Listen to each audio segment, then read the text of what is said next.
आक्रोश तो है। हमारा सरकार कर्नाटक में भी है, हमारा सरकार केंद्र में मोदी सरकार भी है। ऐसा हुआ तो भी 2 हमारा कार्यकर्ताओं का हत्या हो गया है, इसलिए आक्रोश तो मुझे भी है, आक्रोश भी है। उसी तरफ पे हम सबको पेन भी है। हमारा 2 कार्यकर्ताओं को हम तो उसको वो मारने के लिए वो तो मर गया, लेकिन उसको कौन रीज़न है, इसके कारण कौन है? ये कारण तो बहुत इम्पॉर्टेंट है। केवल शिवमोगा ने नहीं, साउथ केंद्र नहीं, सारे स्टेट्स नहीं, सारे देश में ये एंटी नेशनलिस्ट PFI हो, SDPI हो, उनको सपोर्ट तो मैं डायरेक्टली अटैक करना चाहता हूँ।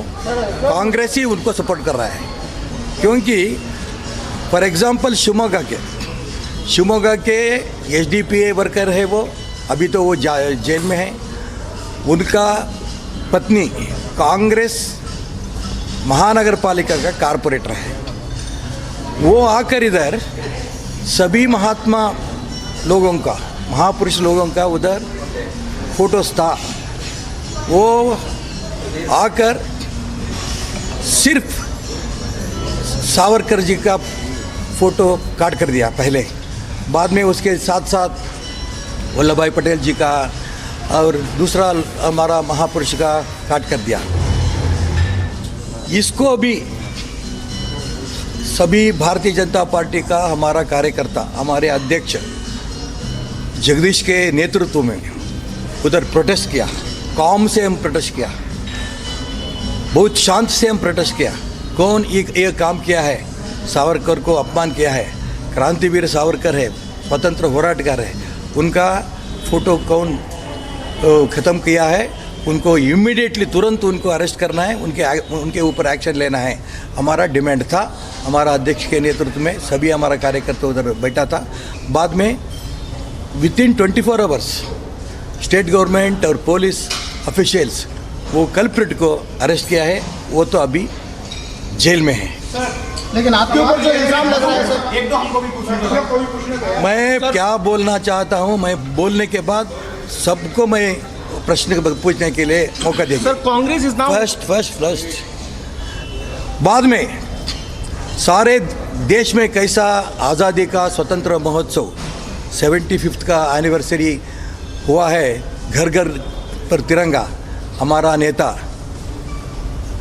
प्रधानमंत्री नरेंद्र मोदी जी क्या कॉल किया था सारे देश को। शिवमोगा में बहुत सभी दुकान में, सभी घर में, सभी संस्थाओं के ऊपर तिरंगा फ्लैग फहराया।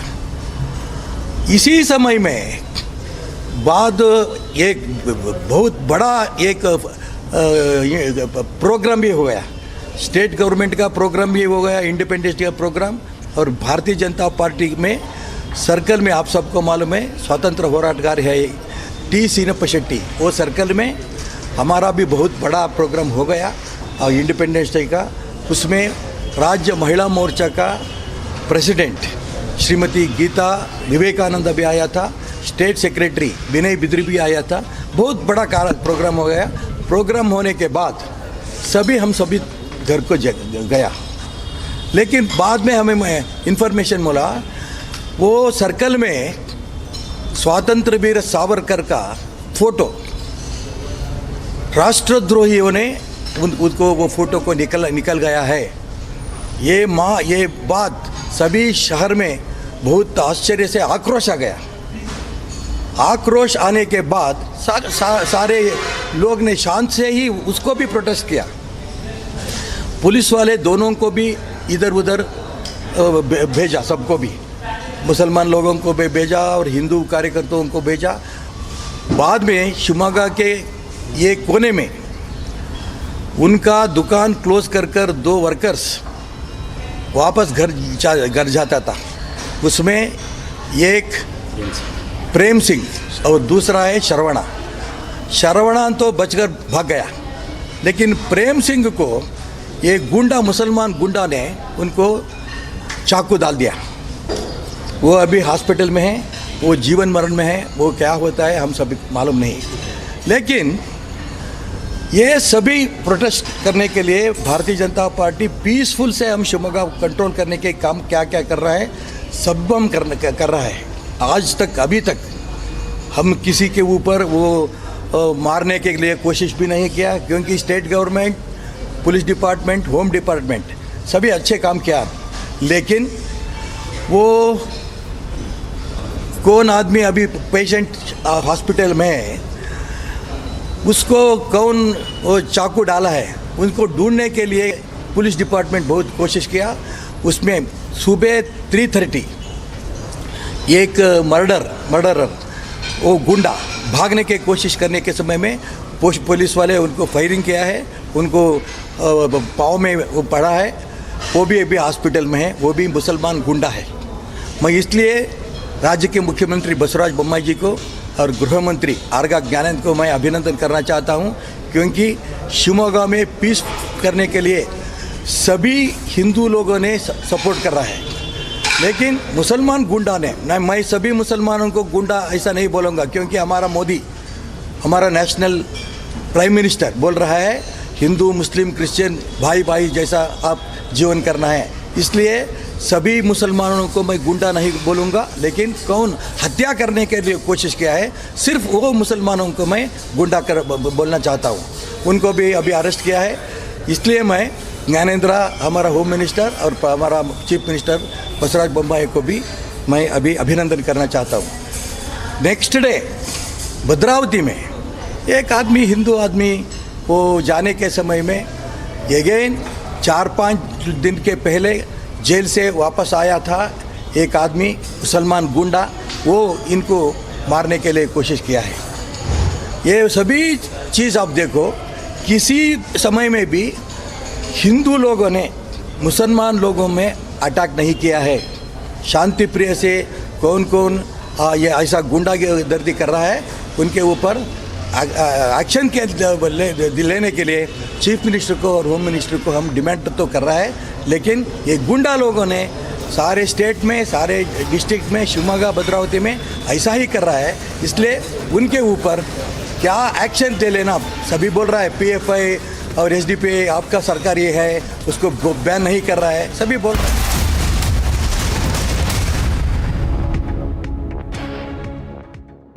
The Amity BBA has been ranked India's #1 BBA in the recently released Times of India B School 2022 rankings, a testimony to Amity BBA's globally benchmarked standards in education.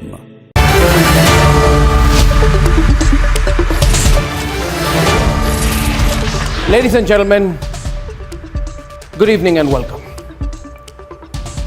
Today there has been a national embarrassment completely avoidable. The All India Football Federation has been suspended by FIFA.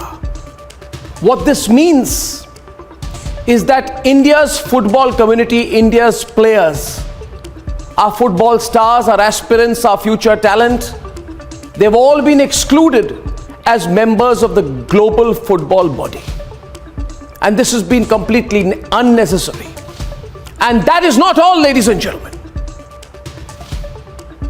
The Under-17 Women's World Cup football tournament, which was due to happen in India in October, has been called off. It will still happen, but presumably it will not happen in India because India has been stripped of the rights to host the Under-17 Women's World Cup.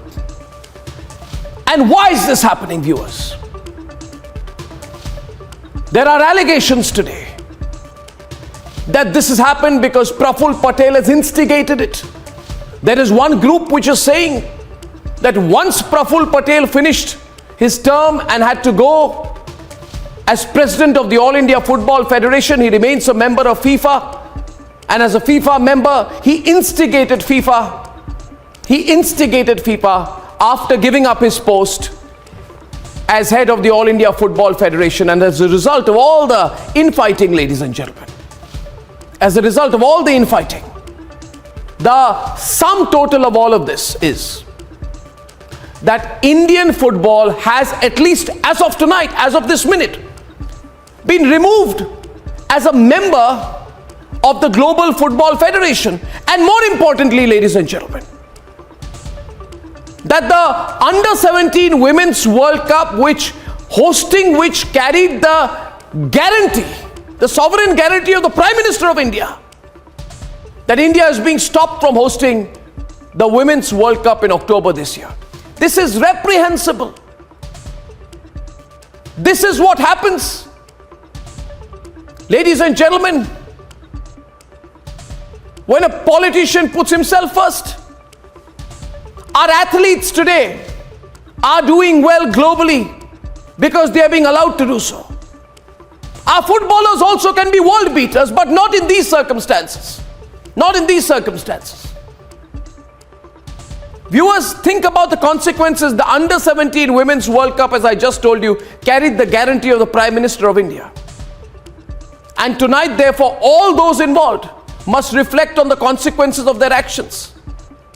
And we must think tonight, how long should politicians be heading football bodies, sports bodies anyway? Is that what is required? Do they put their personal ambition above national interest? And that is why tonight I am asking viewers, what is bigger? National interest or personal? वो हम कितना भी लोगों को हत्या किए तो भी ये हिंदुत्व वाले चुपचाप बैठता है। इसको कांग्रेस वाला सपोर्ट कर रहा है। कैसा सपोर्ट कर रहा है? सिद्धरामैया जो बोल रहा है, क्या बोल रहा है? हमारे ऊपर वो आपादन बोल रहा है ईश्वरप्पा। क्यों बोला? वो अभी वो गुंडा सावरकर का, वीर सावरकर का फोटो काट किया है ना, वो भी जेल में है ना, वो कौन है? उनका वाइफ भी कांग्रेस कारपोरेटर है, कांग्रेस कारपोरेटर है। उनको कौन सीट दिया है? यही कांग्रेस वाले ना। बोलकर ये राष्ट्रद्रोही काम मत करो। क्यों अभी तक नहीं बोला है? सिद्धरामैया हो, डीके शिव कुमार हो, ये एक बात भी नहीं कर रहा है। ये मुसलमान गुंडा वो क्या काम कर रहा है, उसके ऊपर आप आक्रमण करो, उसके ऊपर एक्शन ले लो। बोला है क्या? क्यों नहीं बोला है कांग्रेस लीडर्स? बीजेपी वाला बोल रहा है वो झूठ है, ऐसा बोल रहा है।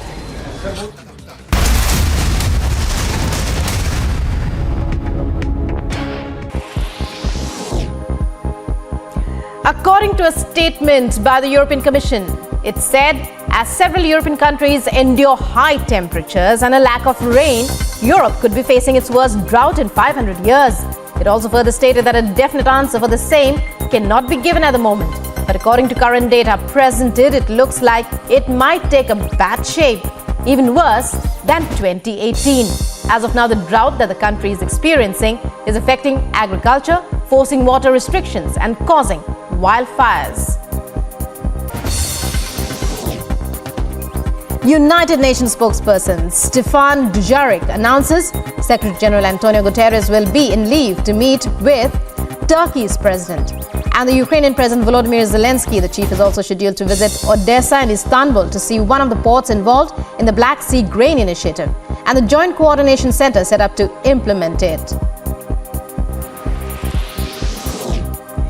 Peru records the highest number of monkeypox patients in Latin America and the second highest in South America, according to Peru's Medical Association. Infectiologists in the country have begun to draw hypotheses to find the reasons for the rapid expansion of the virus. In Odisha's Bhadrak district, normal life of people has now come to a standstill as floodwater from Baitarani river has inundated several residential areas. The DM of the area was quoted as saying that 3 blocks in Bhadrak district have been affected due to floodwaters. Meanwhile, 80,000 to 90,000 people have been affected in this area. 3 block में अभी partly कुछ पंचायत में बाढ़ का स्थिति है। हमारा Dhamnagar block, Bhandari पोखरी block एवं चांदवाली ब्लॉक। तो उस हिसाब से प्रशासन की तरफ से सारे स्टेप्स लिए गए हैं कि जहाँ पे बोट डिप्लॉयमेंट हो, साइक्लोन जो शेल्टर सेफ शेल्टर आइडेंटिफिकेशन हो, ये सारा चीज़ें किया गया है। हमारे फील्ड फंक्शनरीज सारे जीपी जो कट ऑफ हुए हैं वहाँ पे है। कॉन्स्टेंटली हम पीआरआई मेंबर्स के टच में भी है। अराउंड हम बोल सकते हैं कि 80,000 टू 90,000 कर सकता है। सर पूछो का एक 1 मिनट कांग्रेस का डिमांड ये उडुपी की बात हो रही है। कांग्रेस का डिमांड है कि वहाँ पोस्टर है वीर सावरकर का, उसको हटाया जाए। ये डिमांड है कांग्रेस का। उसको लेकर अगर नहीं हटाते क्या तो प्रोटेस्ट करेंगे। इसलिए बोल रहा हूँ, कौन कौन इस देश में रहना चाहता है। ये माता का फूड लेता है, वो सभी हिंदुस्तान में रहने वाले वंदे मातरम बोलना ही होगा। हमारा सभी महापुरुषों को गौरव देना ही पड़ेगा। हम किधर हम चाहता है सभी जगह में हमारा महापुरुष का, वो वीर सावरकर का हो, डॉक्टर श्यामा प्रसाद मुखर्जी का हो, और हमारा सभी नेताओं का, सरदार वल्लभ भाई पटेल की सभी नेताओं का फोटो हम किधर चाहता है वो सभी जगह में रहता है। United Nations spokesperson Stefan Dujarric announces Secretary General Antonio Guterres will be in leave to meet with Turkey's president. And the Ukrainian President Volodymyr Zelensky, the chief, is also scheduled to visit Odessa and Istanbul to see one of the ports involved in the Black Sea Grain Initiative and the Joint Coordination Center set up to implement it. Peru records the highest number of monkeypox patients in Latin America and the second highest in South America, according to Peru's Medical Association. Infectiologists in the country have begun to draw hypotheses to find the reasons for the rapid expansion of the virus. In Odisha's Bhadrak district, normal life of people has now come to a standstill as floodwater from Baitarani river has inundated several residential areas. The DM of the area was quoted as saying that 3 blocks in Bhadrak district have been affected due to floodwaters. Meanwhile, 80,000 to 90,000 people have been affected in this area. 3 block में अभी partly कुछ पंचायत में बाढ़ का स्थिति है। हमारा Dhamnagar block, Bhandari पोखरी block एवं चांदवाली ब्लॉक। तो उस हिसाब से प्रशासन की तरफ से सारे स्टेप्स लिए गए हैं कि जहाँ पे बोट डिप्लॉयमेंट हो, साइक्लोन जो शेल्टर सेफ शेल्टर आइडेंटिफिकेशन हो, ये सारा चीज़ें किया गया है। हमारे फील्ड फंक्शनरीज सारे जीपी जो कट ऑफ हुए हैं वहाँ पे है। कॉन्स्टेंटली हम पीआरआई मेंबर्स के टच में भी है। अराउंड हम बोल सकते हैं कि 80,000 टू 90,000 लोग अफेक्ट हुए हैं जितना वो जीपीज में रहते हैं। बट अभी तक पूरा स्मूथ सारी चीज़ें कैसे रहते हैं उसका प्रशासन इंश्योर कर रहा है। As part of massive manhunt launched for the killers of Kashmiri Pandit Sunil Kumar, hideout of inactive terrorist Adil Wani has now been busted by the State Forest Service officers in Shopian. CBI to most likely question Anubrata Mondal's daughter Sukanya Mondal in connection with a cattle smuggling case. According to sources, it is highly likely that the interrogation may take place today itself, as a team has already been moved to Bolpur in midnight. In the cattle smuggling case, the CBI has come across important information pertaining to role of Anubrata and his daughter with regard to amassing of properties amounting to crores of rupees. भी है, हिंदू भी है, Christian भी है। ये सिद्धरामैया ये समझा है हिंदुस्तान पाकिस्तान जैसे समझाए हो। उधर मुसलमान लोग ज़्यादा रहा होगा, उधर वो चुनाव करने के लिए सोच रहा है, मुझे मालूम नहीं। पाकिस्तान में वो चुनाव करो, लेकिन ये हिंदुस्तान है। हिंदुस्तान में मुसलमानों का उसी धर्म लोगों का 1 इंच भी भूमि उनका नहीं है। सारे हिंदुस्तान वालों का है, हिंदुस्तान में जगह है। सर गणपति उत्सव भी है।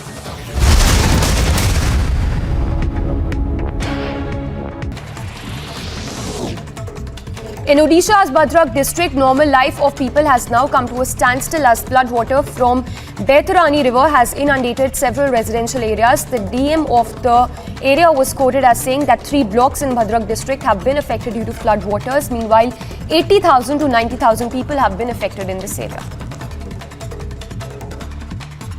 3 ब्लॉक में अभी पार्टली कुछ पंचायत में बाढ़ का स्थिति है। हमारा धामनगर ब्लॉक, भंडारी पोखरी ब्लॉक एवं चांदवाली ब्लॉक। तो उस हिसाब से प्रशासन की तरफ से सारे स्टेप्स लिए गए हैं कि जहाँ पे बोट डिप्लॉयमेंट हो, साइक्लोन जो शेल्टर सेफ शेल्टर आइडेंटिफिकेशन हो, ये सारा चीज़ें किया गया है। हमारे फील्ड फंक्शनरीज सारे जीपी जो कट ऑफ हुए हैं वहाँ पे है।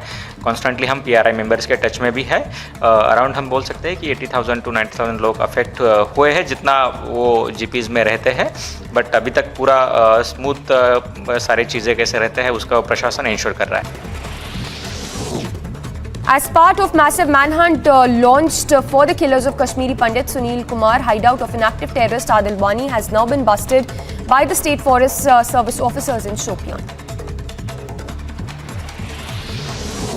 CBI to most likely question Anubrata Mondal's daughter Sukanya Mondal in connection with a cattle smuggling case. According to sources, it is highly likely that the interrogation may take place today itself, as a team has already been moved to Bolpur in midnight. In the cattle smuggling case, the CBI has come across important information pertaining to role of Anubrata and his daughter with regard to amassing of properties amounting to crores of rupees. Leading milk suppliers Amul and Mother Dairy will increase milk prices by 2 rupees per litre starting today on account of rising input costs. This is in fact the second consecutive hike by Amul and Mother Dairy in nearly 6 months. In other international stories, Ukrainian President Volodymyr Zelensky accuses Russia of nuclear blackmail, calls for new sanctions to be imposed in response to it. Further, Zelensky warns the presence of Russian forces around Europe's largest nuclear power plant threatens Europe and beyond.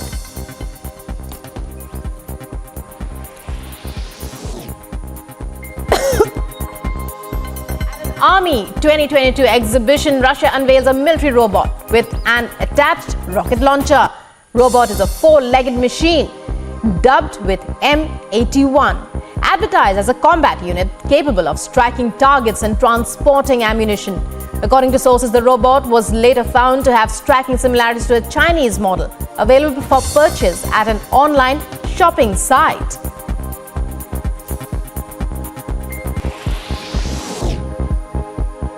According to a statement,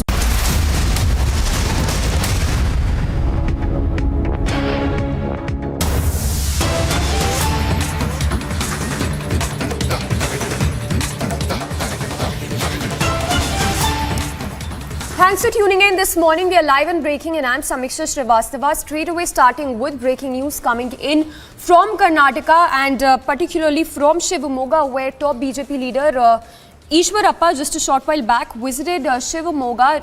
Remember a massive charge that has also been made by him with regards to alleging the SDPI and PFI role for instigating tensions in the area. So Ishwarappa's controversial comment in Shivamogga saying that respect heroes if you want to stay in India, and that Akhand Bharat soon is also what he has said. So a lot of remarks, statements that have been made by Ishwarappa while on his visit to while he visited Shivamogga. Even as tensions continue to simmer in the area, we have Ishwarappa who just visited Shivamogga and said that there could be he also alleged a PFI and SDPI role. Saying that Congress openly instigated tensions and violence in the area. So Ishwarappa there making a big charge. We'll go across to Piyush as well, who's getting us the live updates from Shivamogga as we speak. Remember, tensions have been brewing in not just Shivamogga but in Udupi as well, where the Congress has demanded removal of Savarkar posters, and now Ishwarappa visiting Shivamogga and saying that alleging a SDPI and PFI role with regard to the tensions that erupted in the area. We'll go across to Piyush in just a bit, but remember Section 144 continues to remain imposed in the area. In fact, security has also been beefed up, and Ishwarappa there while visited Shivamogga just a short while back. He is in Shivamogga as we speak, saying that Congress instigated tensions in the area. So controversial remark that has been made by Shivamogga at this point, saying that the arrested man's wife is a Congress leader. So remember, 4 arrests have been made in connection to the Shivamogga violence that broke out, and Ishwarappa saying that the arrested man's wife has a connection with the Congress. So BJP they're saying that Congress openly planned and instigated violence in Shivamogga, and also going on to add that icons need to be respected if you want to stay here.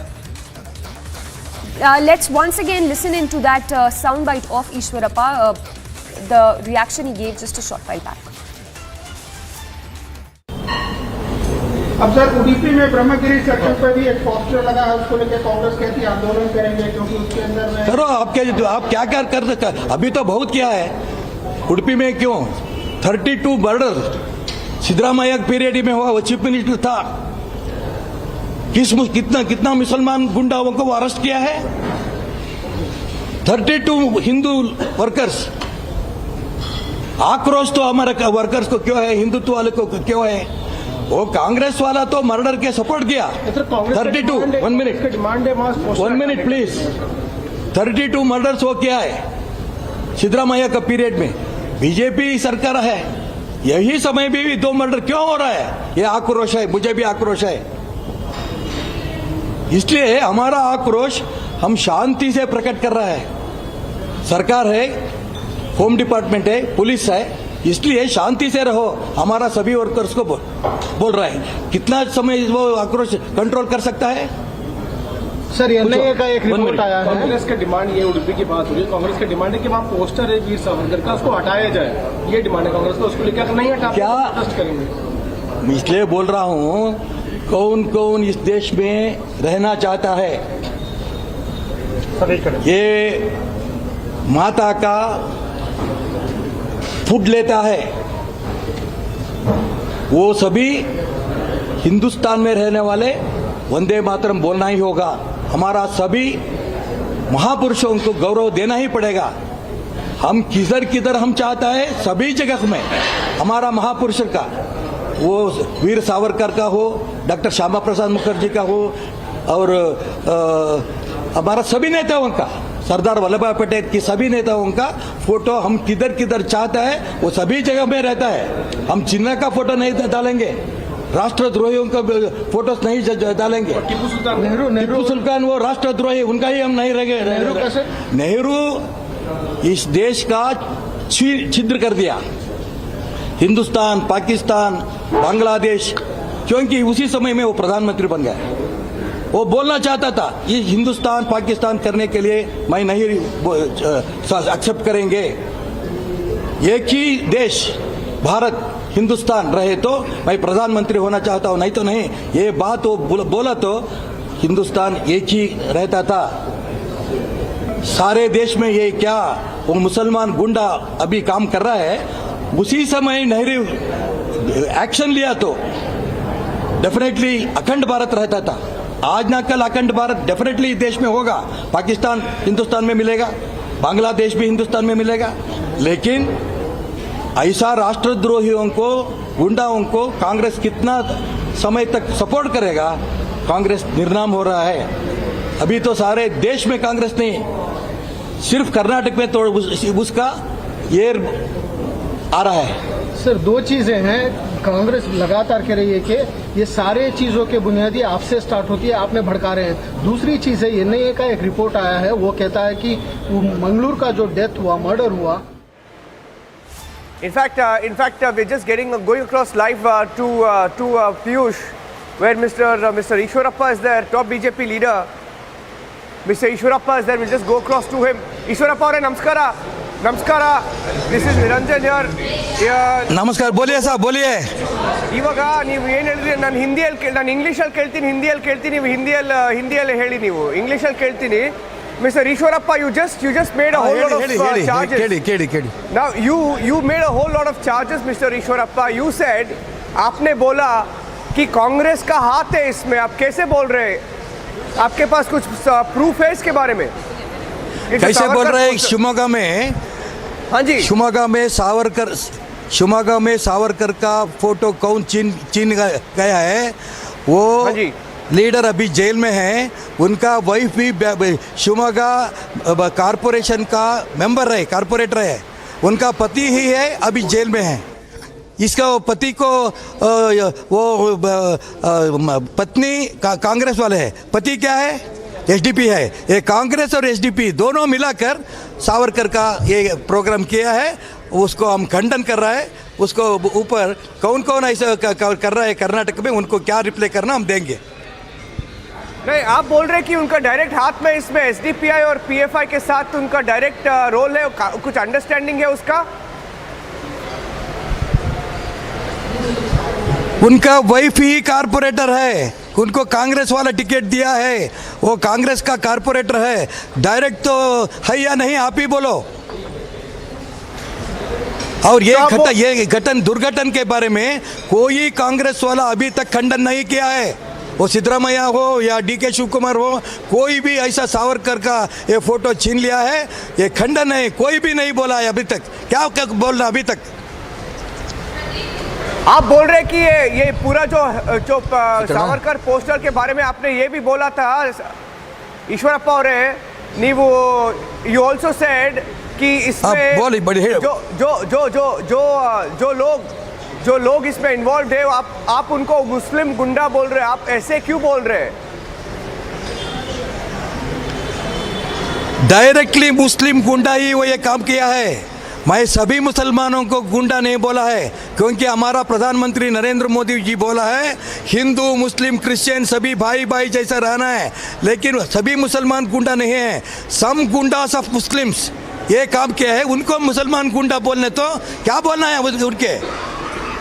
तो इनका problem क्या है सावरकर का poster को लेके? कल सिद्धरामैया ने बोला ये मुस्लिम एरिया है, मुस्लिम एरिया में ये सिद्धरामैया का पूछो। नहीं, उसने बोला कि मुस्लिम एरिया में सावरकर का पोस्टर नहीं लगाना है। ऐसा क्यों है? क्यों नहीं लगाना है?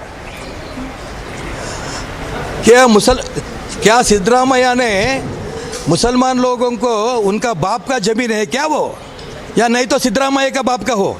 वो जमीन सभी सारे देश में क्या जमीन है वो सभी भारतीय वो लोगों का है। वो हिंदू मुस्लिम क्रिश्चियन सभी कुछ भी नहीं है, सबका ही है। मुसलमान लोग किधर ज़्यादा है उधर क्यों सावरकर फोटो लगाना? हम सारे देश में हमारा महापुरुषों का पोस्टर्स सभी हम डालेंगे, वो सावरकर का हो या श्यामा प्रसाद मुखर्जी का हो, सरदार पटेल का हो, सभी फोटो को हम सारे देश में लगाएंगे। वो सिद्धरामैया को पूछकर हम लगाना है क्या, या मुसलमान लोगों को पूछकर लगाना है क्या? ओके, धन्यवाद। Okay. That's Ishwarappa. He has to leave there. That's Ishwarappa telling Republic TV. I wanted to ask him many more questions, but he's saying it's clearly a communal charge that he's making there. You heard him.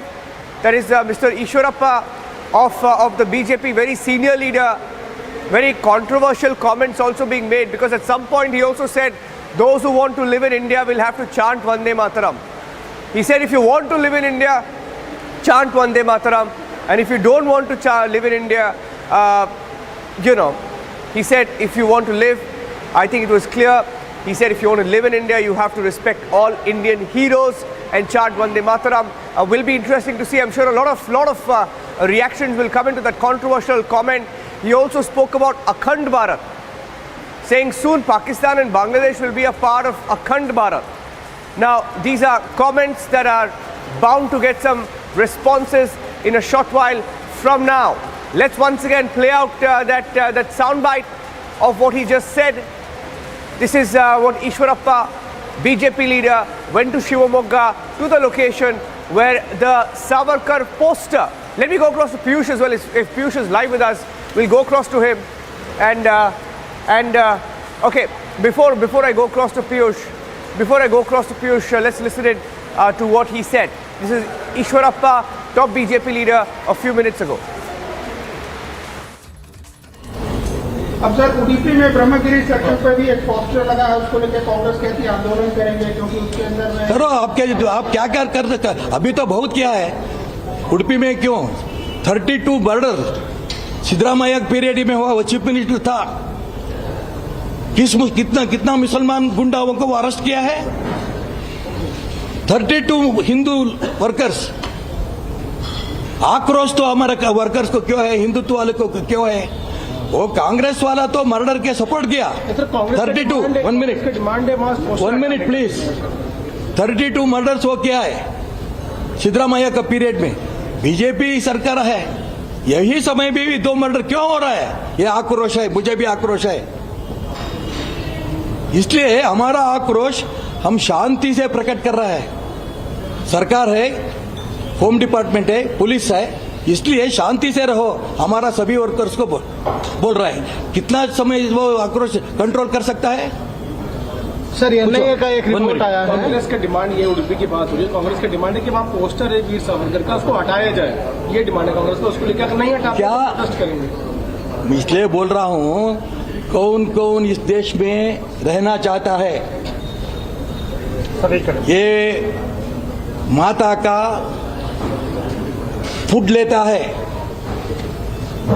वो सभी हिंदुस्तान में रहने वाले वंदे मातरम बोलना ही होगा।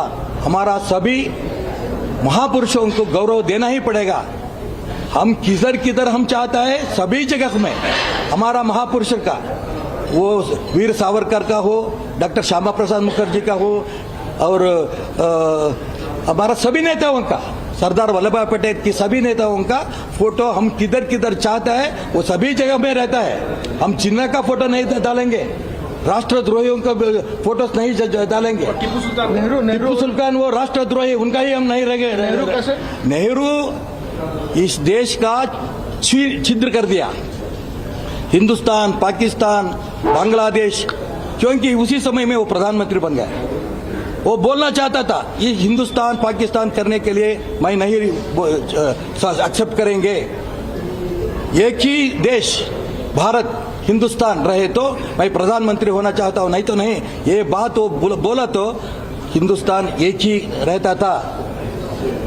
सारे देश में ये क्या वो मुसलमान गुंडा अभी काम कर रहा है, उसी समय नेहरू एक्शन लिया तो डेफिनेटली अखंड भारत रहता था।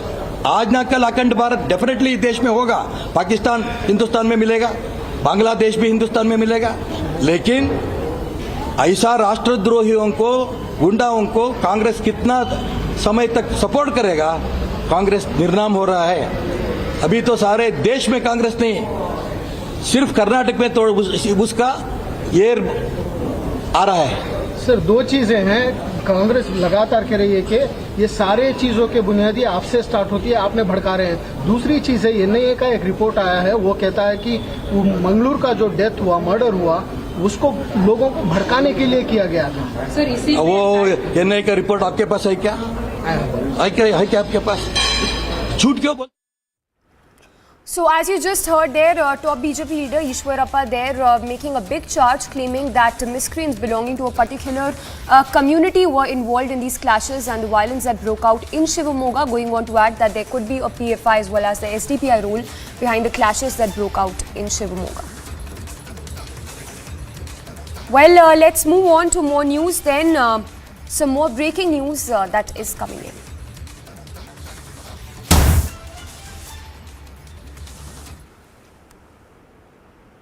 Well, before that, we have visuals of the wreath-laying ceremony which is underway as we speak, of the ITBP Jawans who were martyred in an accident that happened yesterday. In the visuals, you can see the wreath-laying ceremony that is being given for the ITBP personnel who lost their lives in a tragic accident that happened in JNK after the bus fell into a gorge in JNK. Remember, 7 ITBP Jawans lost their lives in this tragic accident that happened in Pahalgam area of JNK, where the bus was carrying 37 ITBP personnel and 2 policemen on its way to the police control room, where 7 personnel lost their lives in this tragic accident.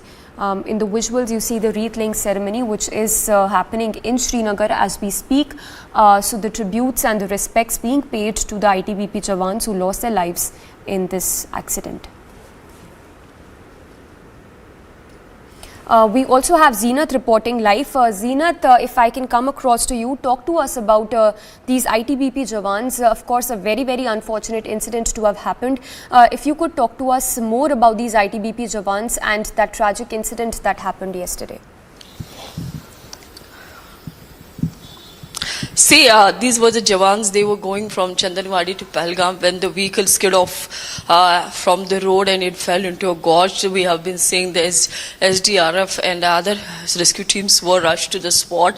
But unfortunately, some 7 soldiers of ITBP lost their life in the tragic incident, and the ones who are been critically injured, out of which 7 are still critical at the 92 base hospital. Yesterday, LG Manoj Sinha also visited the injured soldiers at the army hospital in Srinagar. We are beaming the visuals of the wreath-laying ceremony that is being done here in the Srinagar to pay tributes to the fallen soldiers. This is an incident that took place yesterday in the South Kashmir's Anantnag district. The area where this happened was Chandanwadi, where they were travelling from Chandanwadi towards Pahalgam when this unfortunate incident was reported yesterday in the morning. Yes, yes. Also, Zeenat, if you can talk to us more about the tributes being paid to the ITBP Jawans. As we speak, we understand a wreath-laying ceremony is also happening. If you could talk to us more as we keep up with these visuals of the final goodbye to our fallen soldiers. See the visuals that we are beaming. It shows the final goodbye to the soldiers of ITBP who lost their life in a tragic road accident yesterday. The visuals are from the Srinagar's DPL where the rich tributes are being paid to the fallen soldiers who lost their life, and from here their dead bodies will be flown to their respective place, and then accordingly the bodies will be handed over to the loved ones. This is a very tragic incident that took place yesterday in Anantnag of South Kashmir as this bus was travelling from Chandanwadi to Pahalgam when it skid off from the road. It was 39 soldiers who were on board. As of now, 7 have succumbed to the injuries and others are being treated here at the base 92 base hospital in Srinagar. Yes. Zeenat, stay with us. We also have Colonel Rohit Dev joining us. Colonel, of course, a very unfortunate incident, and while we speak, 7, of course, Jawans lost their lives. We understand that several others are still battling for their lives. They are undergoing treatment at the base camp. If I can get your response and this as the final respects are being paid to our martyrs. I actually, want to pay homage to these ITBP soldiers who have lost their precious lives, and also be solace to their agreed families. And I just wish that people who are in 92 base hospital with the army, they are, on the path to recovery, and I wish them well. And this is very unfortunate because a road accident to lose precious life, and as per initial reports, if it's a brake failure or otherwise, or the alertness of driver, I think we have come to the 21st century, and we should be much more careful with our convoys. That's not the time to discuss now the nitty-gritties of that, but I will just keep it to the fact that this is very unfortunate, and that's now how trained soldiers of a motherland have to go away. And I'm happy that people have paid their condolences at the highest level. I'm also very happy to see the response of the local units and ITBP, and how the local people as well, including hospitals in the vicinity, have reacted. So that is one part to observe as a positivity. And I just wish that these soldiers who are in 92 base hospital, they come out of it, safe, and they come out healthy, and they recover. And I just pray for the departed soul, and I just hope that the families who have lost these soldiers, the braves, can have solace to carry on with their lives and cherish their sweet memories, because lives cannot be brought back, and that's very, very, very unfortunate. And we used to, in military, paramilitary forces, we do pay a lot of emphasis on road convoys, speed, negotiations of curves, and checking of vehicles. And I'm not, saying that anybody is to be blamed for this, because it's a God's act finally, because the mechanical things can fail, alertness of the driver can go down. But the kind of impetus we give as soldiers and commanders in field to the safety of our people to travel and commute, I think that should only, get strengthened and beefed up as the new measures. And maybe, something could be done there at the level of the military forces, paramilitary, including ITBP and CAPF. And we must ensure that these accidents don't happen like this. It's very sad to lose precious lives, trained lives, soldiers who are committed to our motherland in a way of a road accident. And that's the best, it's avoided. Should have the seat belts on, should have everything to do with safety. I think that's only the way forward. I cannot say much actually, because I'm loss of words here. But I do, hope that the departed soul find peace, and the families find solace, and the troops who are in the hospital recover fast. And I'm very, very happy that the nation is with them. Channels like yours are paying tribute to them, and there are leaders in the field paying tribute and looking after the, safety of our soldiers who are back in hospital, and also recovery of assets. So I think overall, while a very sad thing has happened, I see a lot of positivity on the sidelines in terms of reactions and what's happening as well. And I just hope that their death does lead to some kind of more safety institution, life safety, to be put in all convoys of our military, paramilitary and CAPF all around our country and also in the UN missions where we travel in such transport. Civil high transport is something which, people have to take in JNK because of paucity and conservation of our own fleet. But I think a mechanical check and maybe if it is, done through the military realm or the paramilitary realm for a check of these vehicles before they start, I think, because they are running day in and day out. So I'm not too sure if these civil high transport are actually paying due attention. But let's leave it to the inquiry and what comes out of it. But really a very unfortunate incident which happened, and my heart goes out to the families because they are going to bear this brunt. I hope the organization looks after these, martyrs and gives them the due to their families without, much documentation hassle as well. Because when this happens, then many things come in the domain to their, kith and kin, where they understand that their, NOK documents are incomplete, bank documents are incomplete. I just hope, we also focus there and make sure whatever is due to those, next of kin is given to them. Yes. So that's from me, and thank you, Republic, for, looking after our soldiers, even in grief. Thank you very much. All right, Colonel Rohit Dev, thank you so much. So Colonel Rohit Dev there expressing his condolences and also saluting the departed souls, the martyrs who lost their lives in this unfortunate incident that happened yesterday where the bus fell into a deep gorge in JNK.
जनाब बीच में मत आओ, उधर इधर ऐसी जगह रहो। Army है भाई, नहीं मानती। नहीं बीएस आर्मी का, आर्मी जब हम इनके पास जाते हैं वहाँ ये हिलने नहीं उधर से इधर यहाँ पे 8-6 लाख से पड़ी है, कोई कल नहीं है।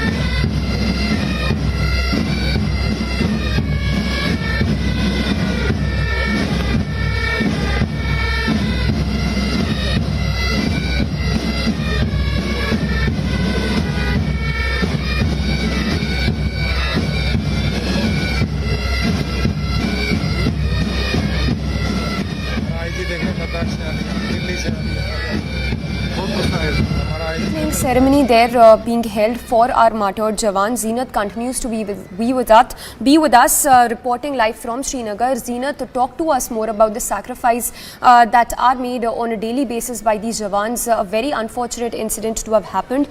Talk to us more about these Jawans who work in these rough terrain away from their family members.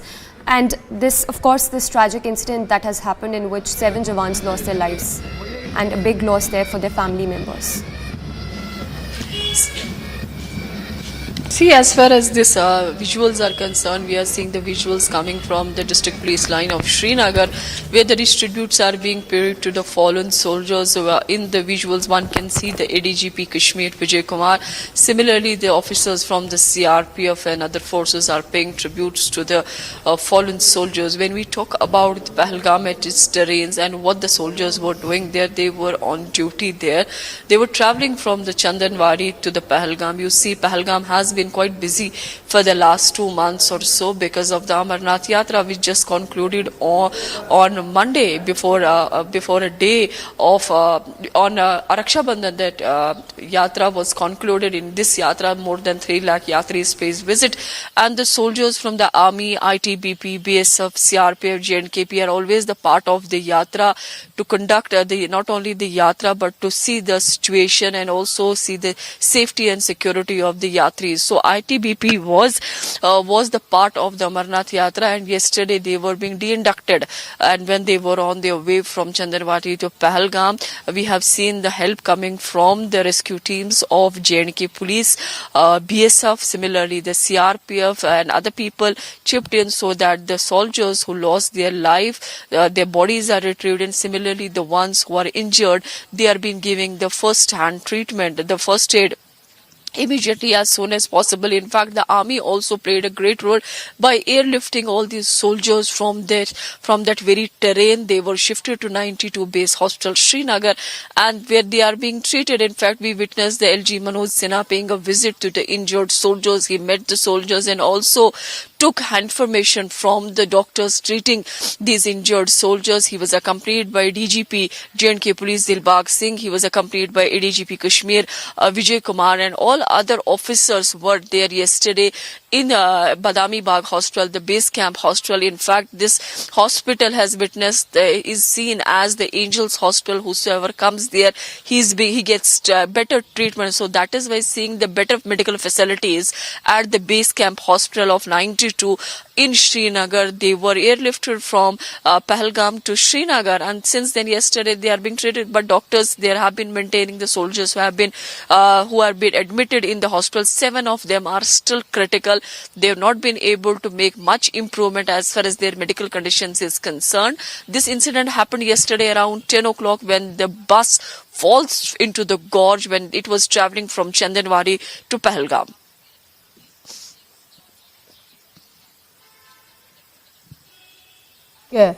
Accident there. 7 of our precious Jawans losing their lives. Zeenat, when we spoke yesterday, this is Rukma here, you also told us that the driver who was a Jammu and Kashmir police personnel, he too lost his life. Meanwhile, when we talk about this particular ceremony, it's full of tradition, it's full of, solemnity, as we see in those visuals. Zeenat, what about the family members have they been informed? Take us through what's happening. See, as far as the family members of the deceased are concerned, they have been informed yesterday only. That is why I said that from here, after the distributes would be prayed, these bodies will be flown to the respective places, and then from there, the bodies will be handed over to the families for the last rites. This is one of the unfortunate incident that was reported yesterday in Pahalgam, where these ITBP soldiers lost their life. In fact, they were also accompanied by the 2 Jawans of the JNK police who too have suffered the critical injuries in the entire incident. Right, and take us through what's happening now. The wreath laying ceremony, we believe, is currently underway. Zeenat, are we waiting for the ceremony to begin, or is it complete?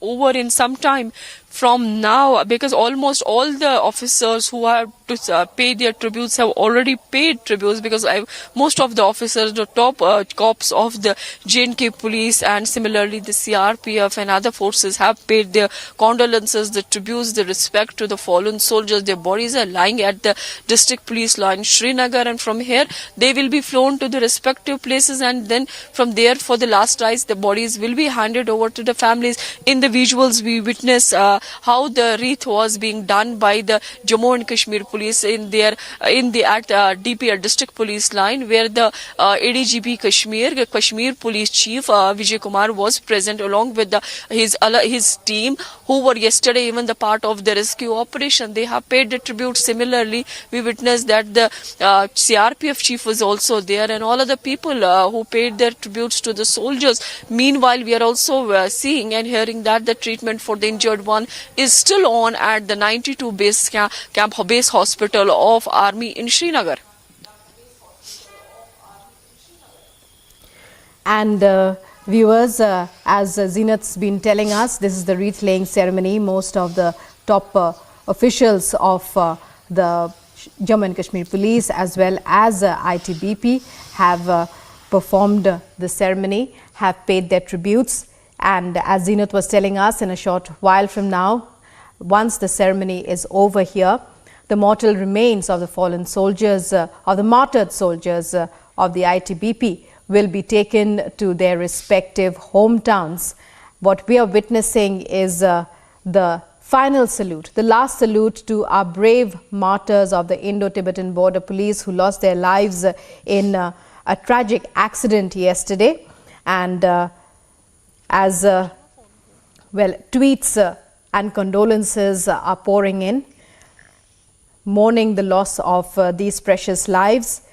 President Draupadi Murmu has said, I quote, "The tragic loss of precious lives of ITBP personnel is an unfortunate incident in Jammu and Kashmir and fills me with sadness." This is what President Draupadi Murmu said on Tuesday and offered condolences to the bereaved families. She also said that she was praying for the speedy recovery of the injured. As we know, 6 personnel of the Indo-Tibetan Border Police and a policeman died, while 32 others who were returning. And as Zeenat, who's been giving us each and every update regarding this incident, has been telling us, well, it's a huge tragedy that has taken place. Major General K.K. Sinha now joining us on the phone line. Major General Sinha, we are witnessing a very solemn ceremony full of tradition, and the entire nation today mourning the loss of these tragic loss of these precious lives, our ITBP Jawans who lost their lives in that tragic accident yesterday. Your thoughts? Yeah, it is a great loss to the nation. These boys who are, going for their duty and deployed into a very, very rough terrain and in the rough area and meeting an accident where the bus has gone down the street.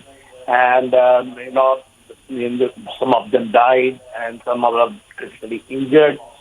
It is a great loss. ITBP is doing a wonderful job and a very difficult duty they are performing. The ITBP is basically, deployed and has been raised for, defense of the country against China. And they are deployed in these areas in the higher Himalayas where they are doing this duty around the clock. So this is a great loss, and these boys who have been, coming down and going to the duty. There are 2 aspects of it. Today, of course, we are, actually, having this ceremony which is going on, where we are honoring these people for their duty, for the devotion, for the thing which they have, set for doing for the nation. But the second time, this type of accidents which are taking place, sometimes gives me a feeling that we have to go in detail. These accidents are avoidable accidents in my mind. I do not know this bus belongs to whom? Have you gone in detail? Who was the driver?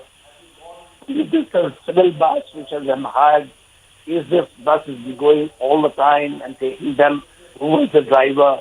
And what condition? What was the speed? One has to go, because this type of activities are taking place quite frequently, where the security forces, they are traveling for their journey up and down to this difficult area, whether they are going to their duty from their leave, they're from the transit camp, traveling in these areas. This has to be gone in detail. I do not know. I'm raising the issue on, this occasion when the whole, India is, mourning the loss of these people. But this has to be gone in detail, and we have to check that what is the reason, who was the driver,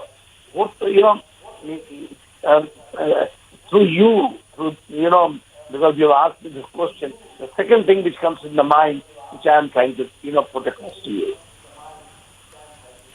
Right, Major General Sinha, we'll have to leave it at that for now. Many thanks for joining us and for speaking with Republic. And coming up in a short while, it's the final salute to our ITBP martyrs who lost their lives in a tragic accident in Chandanwari in Pahalgam yesterday. All the details and updates here on Republic. Stay with us.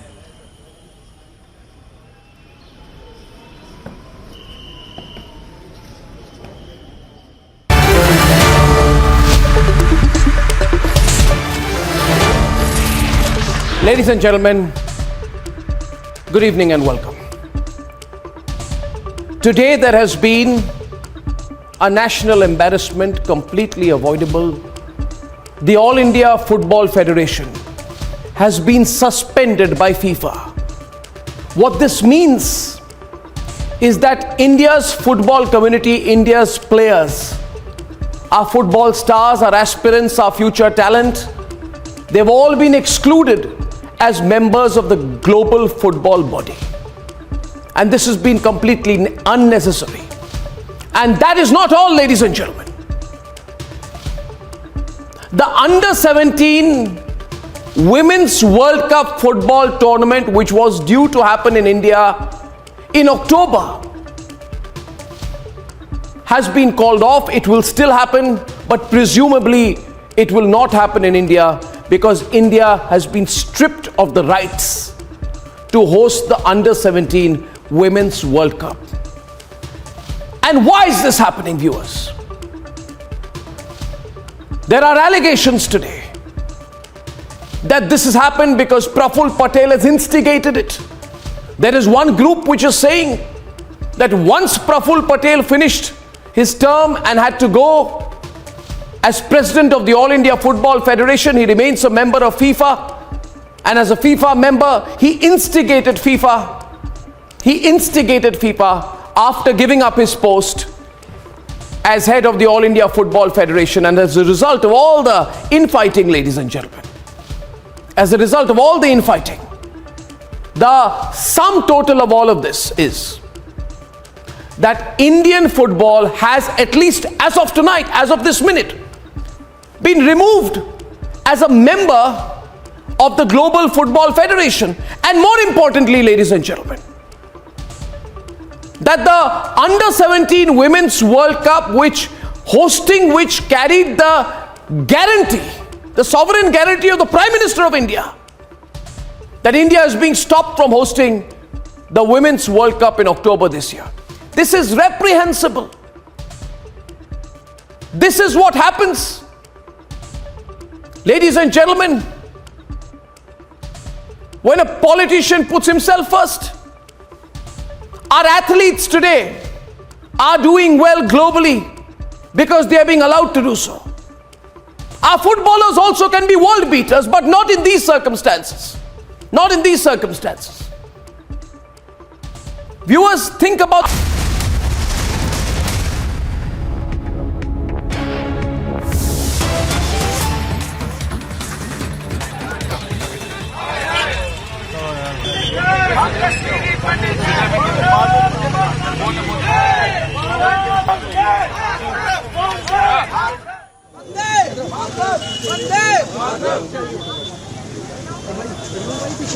जी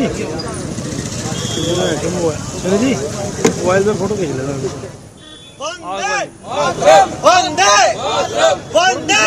हाँ आ जा तुम्हारे hello यार एक minute पहले बीच में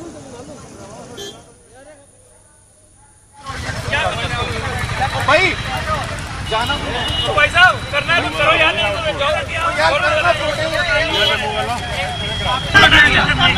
हम लोग को मेरी बात अगर बंदा मारा Breaking news coming in from the Kashmir Valley. As you can see, those are visuals of protests, loud protests by the Kashmiri Pandit community since yesterday's ghastly killing, the shooting rather of two brothers in an apple orchard, which shocked the entire community and in turn the entire nation. Two unarmed civilians shot at by terrorists in an apple orchard even as they were working, causing the death of one. The other is continuing to battle for his life in hospital. And since then, Kashmiri Pandits have been stepping up their protests. कोशिश यहाँ पे कश्मीरी पंडित समुदाय की तरफ से की जा रही है कि जिस तरह से कश्मीर घाटी में आम नागरिकों को निशाना बनाया जा रहा है, वो जो है बर्दाश्त नहीं किया जाएगा और ये लोग जो हैं लगातार विरोध प्रदर्शन अपना जारी रखेंगे। यहाँ पर कुछ कश्मीरी पंडित एक्टिविस्ट जो हैं वो यहाँ पर हैं, उनसे बात करते हैं। क्या आप लोग मांग करते हैं यहाँ पे विरोध प्रदर्शन?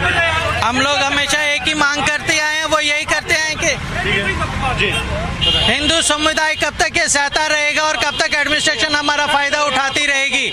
हमने खाली एक ही बात करनी है, या तो हमें कश्मीर से इधर वापस लाओ या तो वहाँ पे हमें सिक्योरिटी दो। गवर्नमेंट फेल है, इस गवर्नमेंट को रिजाइन करना चाहिए। ये गवर्नमेंट का कोई नामो निशान नहीं है। कैसा हिंदुस्तान है ये जहाँ पे हिंदू मरते हैं और अभी कलेक्टर है, कोई एडमिनिस्ट्रेशन ड्यूकॉम मीटिंग लेगा और बोलेगा एम्प्लॉइज वापस आ जाओ। एक एक घर का बंदा मर रहा है और ये लोग मजाक समझ रहे हैं हर एक चीज को। इनके घर के तो लगातार जो है इनका कहना है कि जो सरकार की तरफ से सुरक्षा है वो मुहैया नहीं करवाई जा रही और यही कारण है कि लगातार विरोध प्रदर्शन ये लोग कर रहे हैं। गौरव साहनी के साथ Gursimran Singh, Republic media network. So Kashmiri Pandits, they're stepping up their protest, demanding peace, demanding more security for themselves. There are a list of demands. The Gursimran, our correspondent on the ground there, speaking with the Kashmiri protesters. The protests increased after the Shopia killing yesterday, in which two brothers were targeted. It was another targeted killing of innocent civilians in the valley. Two brothers who were working in an apple orchard were shot at by terrorists. One of them succumbed immediately and the other is still battling for his life, sending an incident that sent shockwaves across the community.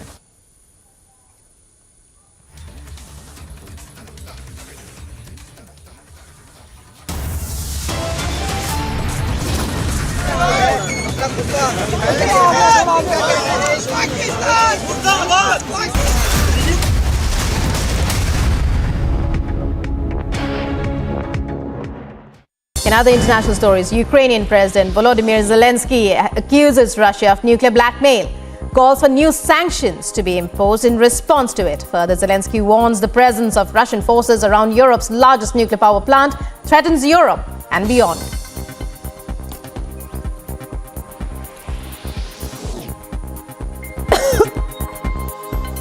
Army 2022 exhibition, Russia unveils a military robot with an attached rocket launcher. Robot is a four-legged machine dubbed with M81, advertised as a combat unit capable of striking targets and transporting ammunition. According to sources, the robot was later found to have striking similarities to a Chinese model available for purchase at an online shopping site.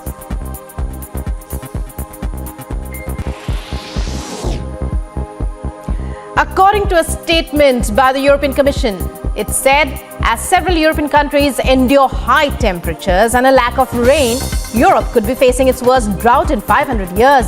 It also further stated that a definite answer for the same cannot be given at the moment. But according to current data presented, it looks like it might take a bad shape, even worse than 2018. As of now, the drought that the country is experiencing is affecting agriculture, forcing water restrictions and causing wildfires.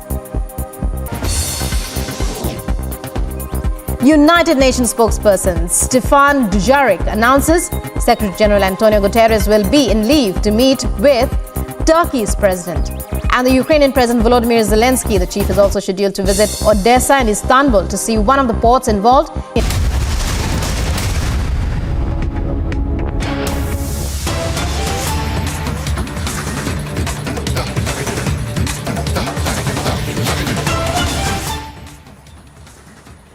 And breaking news coming in on the FIFA case. The hearing has begun in the Supreme Court over the FIFA ban scandal. Rhythm, our legal expert, joins us now. Rhythm, it's over to you to tell us all about it. Well, as the hearing is continuing, I can hear it. So let me tell our viewers inside the courtroom, court number 3, that has started hearing this case. We are trying to get a sense of what's happening. So viewers, in just a short while, I'll tell you, we first heard the first words coming from a lawyer in the court who said that this seems to be an orchestration that has been done by Praful Patel. But the Solicitor General, immediately in this hearing that's happening, a marathon hearing in the Supreme Court, has started off by saying that I represent only the country and the prestige of this particular tournament and the prestige of the country, and that is really the way the court and the others want to be seeing this matter. Now, even as they've started talking, and I'm going to try and get a sense of what is being said in the court, let's tell our viewers that the Supreme Court bench is already assembled to hear the matter. This is the bench of Justice Chandrachud that's hearing the matter currently, and the bench that has assembled is also looking into details about what has to happen in the case further, because remember, FIFA has suspended the Indian body as of now. I also tell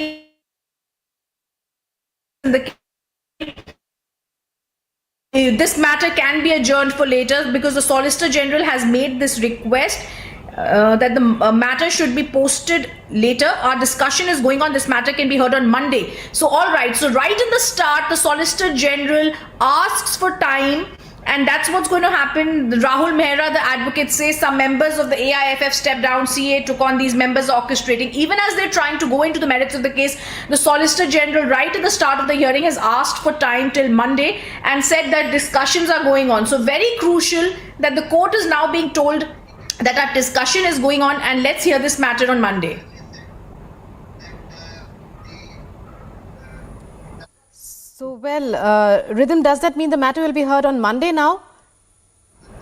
Well, same kind of thing is happening here. Okay, I also want to tell you that as the viewers, lots of people, lots of lawyers inside the courtroom. Let me just put this into perspective. This is the All India Football Federation matter that has now come up in the top court, court number 3, bench of Justice Chandrachud hearing the matter. What is happening in the matter right now is the Solicitor General right at the start of the hearing has asked for time. He said discussions are going, which is very interesting and very important, because at the end of the day, India wants host the Under-17 World Cup Federation. We also want to, at this point of time, ensure that every footballer is allowed to go for the international FIFA matches. Keeping that in mind, the first words that the Solicitor General has said is, I represent the country and the prestige of the country. He then goes on to ask for time on Monday. We've seen 3 people get up in court. One was a lawyer who spoke against Praful Patel. I couldn't quite see who it was. Then there was Prashant Bhushan, who was speaking currently as I'm speaking to our viewers. And there was Rahul Mehra, who was the original petitioner in the case, who also spoke. So as this is happening, let's also tell our viewers that the court is being told our focus is the country should have this event, and it's really good for the under-17 athletes. So the Supreme Court observation that has come in now extremely crucial, because the Supreme Court setting the house of the Football Federation in order has really come down to what is the most important issue here that has to be discussed, which is that they want this case to be heard. They also want to go ahead and ensure that the Under-17 FIFA World Cup does happen in India. So as I'm telling you the updates that are coming in from the crucial hearing, I also want to tell our viewers that I'm picking up from inside the courtroom that all the sides who are speaking are giving details about what happened with the Football Federation. So a short introduction is also being said, where the center has now told Supreme Court it is holding talks with the most important bit of information that's come in, and we're going to break this down. Is the center tells Supreme Court it is holding talks with FIFA officials, and breaking of ice could soon take place to resolve the crisis arising after FIFA bans India. So the huge development taking place right in the start. The center has already told the Supreme Court as we are speaking that it is holding talks with FIFA officials, and there could be breaking of ice soon, and this matter could be resolved, the crisis arising after FIFA ban in India. This is an extremely crucial juncture and meeting that is taking place currently, where the courts are now being told there could be a way forward, because at the end of the day we don't want to get into mudslinging. All we want is the Under-17 World Cup needs to be held in India. This is also something that the Supreme Court that's hearing this matter is being told, and as the Supreme Court has begun hearing the matter, the Solicitor General is saying our discussion is going on, the matter should be heard on Monday. The Supreme Court then says our focus is this event should be held. It will be really good for the under-17 athletes. The Supreme Court says, I do not know if someone inside government, but if someone's outside. The Solicitor General says there should be harshest action. Senior advocates are talking in the courtroom saying young girls from Uzbekistan are here. Supreme Court says yes. Solicitor General says this is about the pride of our country. I'm telling you exactly who's speaking and saying what. I'll just put it into perspective. The Solicitor General also says right to the authorities. Supreme Court says learned Solicitor General has informed the court the government of India is in active engagement with FIFA and stakeholders, and to ensure the Under-17 World Cup happens as the discussions are ongoing. All right, so on the request of the Solicitor General, they have listed the matter on Monday. They request the center to take proactive measures. So the hearing in this case is almost over, viewers, with the Supreme Court now stating that they want this matter to be resolved. And the news... All right. So even as I'm speaking and the court has stated this, there are people inside the courtroom who continue talking, and we do believe, as the Supreme Court has said, this matter will be listed on Mondays. They've asked for the center to take proactive measures to ensure holding of the Under-17 World Cup and lift the suspension, so objective is duly achieved. Viewers, big breaking news coming in from the Supreme Court, where the central government has told the Supreme Court, we are trying to resolve this issue, give us some time, give us time till Monday. The Supreme Court has agreed and said on the request of SG, list the matter on Monday. They also say we request the center to take proactive measures to ensure the holding of this World Cup. They also add that the learned Solicitor General has informed the courtroom the government of India is in active engagement with FIFA and stakeholders to ensure the Under-17 World Cup is happening on time. So even as there are a lot of people in this marathon hearing in Court 3 in the Supreme Court that is continuing, viewers, the first two bits of massive breaking news that are coming in from this hearing is the Solicitor General putting his best foot forward as a government law officer has said we are in constant touch with FIFA officials. We are hoping to break the ice and to resolve the matter. And for us, this is the biggest relief coming in, because other than the mudslinging, other than the muck that's being thrown about how the internal workings of the Football Federation in India are, the largest picture is for the players and for the viewers, we want the Under-17 World Cup match to be held. So hence, keeping that in mind, the Solicitor General has given his assurance to the courtroom that they are trying to resolve the matter. Hopefully there will soon be a solution.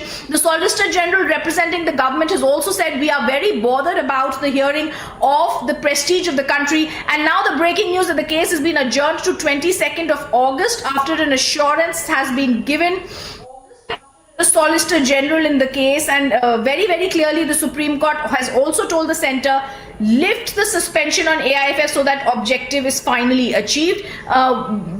Crucial hearing in the Supreme Court, where the Supreme Court has now adjourned the matter till the 22nd of August. Viewers, if we put this into perspective, yesterday we saw 16th of August where the FIFA ban took place on Indian Football Federation. This meant two things. No Indian could play in the international tournaments that were organized by the world governing body of FIFA. It also meant that in October, the Under-17 World Cup, which India had been delighted to be hosting, could not be hosted. Keeping both things in mind today, there was a strategy, it seems, that was devised by by the government, instructions had been taken, and keeping the mudslinging aside, because right in the start of the hearing, certain lawyers tried to say Praful Patel instigated the FIFA, etc. However, the Solicitor General, speaking in a manner and in a voice of calm, said that all we are bothered with right now as the government is the prestige of the country needs to be maintained. We are standing for the prestige of India. Keeping that in mind, the Supreme Court said, all right, the Solicitor General is asking for time. We will give time to the government till Monday. We hope and have an assurance that this case will be solved. So as these observations come in the courtroom, the Supreme Court, while giving time till 22nd of August to the government, has said, we request the centre take proactive measures to ensure the holding of the Under-17 World Cup and lift the suspension of AIFF as the objective is duly achieved. So massive news. Let's also now slip into a quick break. Coming up on the other side, we continue to stay on with the big marathon FIFA hearing that happened in the top court. Time has been given for that.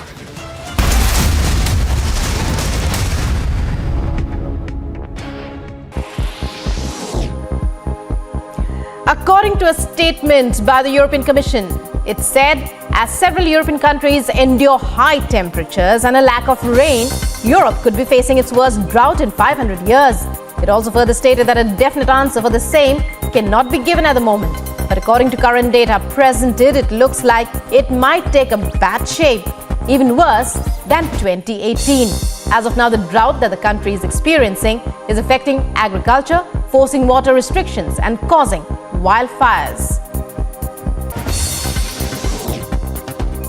United Nations spokesperson Stefan Dujarric announces Secretary General Antonio Guterres will be in leave to meet with Turkey's president.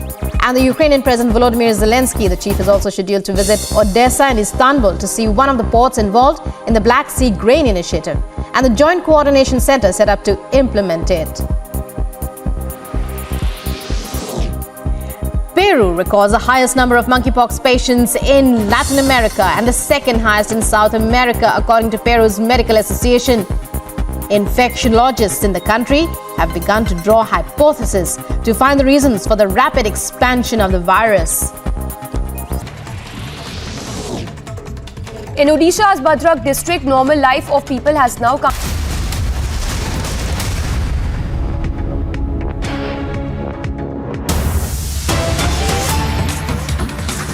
Ban that took place where they suspended the All India Football Federation yesterday, which means as the FIFA has suspended this AIFF from working, it means that no Indian could participate in the world governing body's matches internationally, and also it's the Under-17 World Cup that could be affected. Today, as the hearing began in the courtroom, there were 3 to 4 lawyers that began speaking. Justice Chandrachud's bench, Court 3, was hearing the matter. Right in the start, the Solicitor General of India has asked for time in this case till Monday. Very clear indication has been given from him that they are trying to break the ice with FIFA officials and they are hoping that there will be a resolution of this matter soon. The most important statement made by the Solicitor General right in the start is he's representing the government and also the prestige of the country. This is not a time for mudslinging. There were other lawyers who tried to say it's Praful Patel as the former chief of the Football Federation that has instigated FIFA. We also heard other lawyers like Rahul Mehra, Prashant Bhushan also try and speak up in the courtroom. But the Solicitor General's measured and calm tone set the pace in the Supreme Court that has given time till 22nd of August to the central government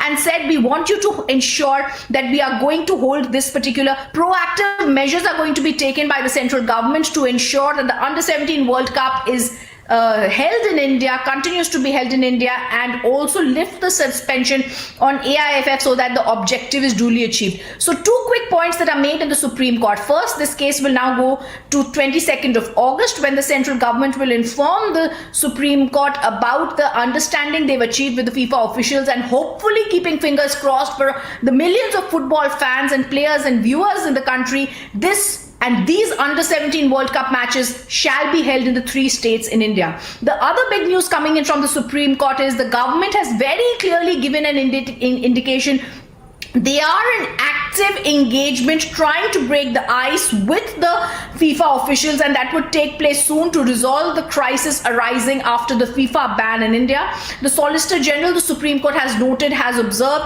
that they are in active active engagement with FIFA, Com and stakeholders to ensure that the World Cup in the country continues as planned. Meetings happened yesterday, discussions are ongoing. Viewers, a very, very positive hearing in the Supreme Court where meetings continue happening with FIFA officials to resolve the matter, where the Supreme Court has said continue actively participating and ensure that the holding of the Under-17 World Cup happens in India, and the ban that is there on India is lifted from the world governing body of FIFA. Both the aspects very clear, because a hearing short but crisp and has resulted in some sort of an indication of a move forward, because the Supreme Court is told by the Solicitor General that yes, we are in active engagement with FIFA officials.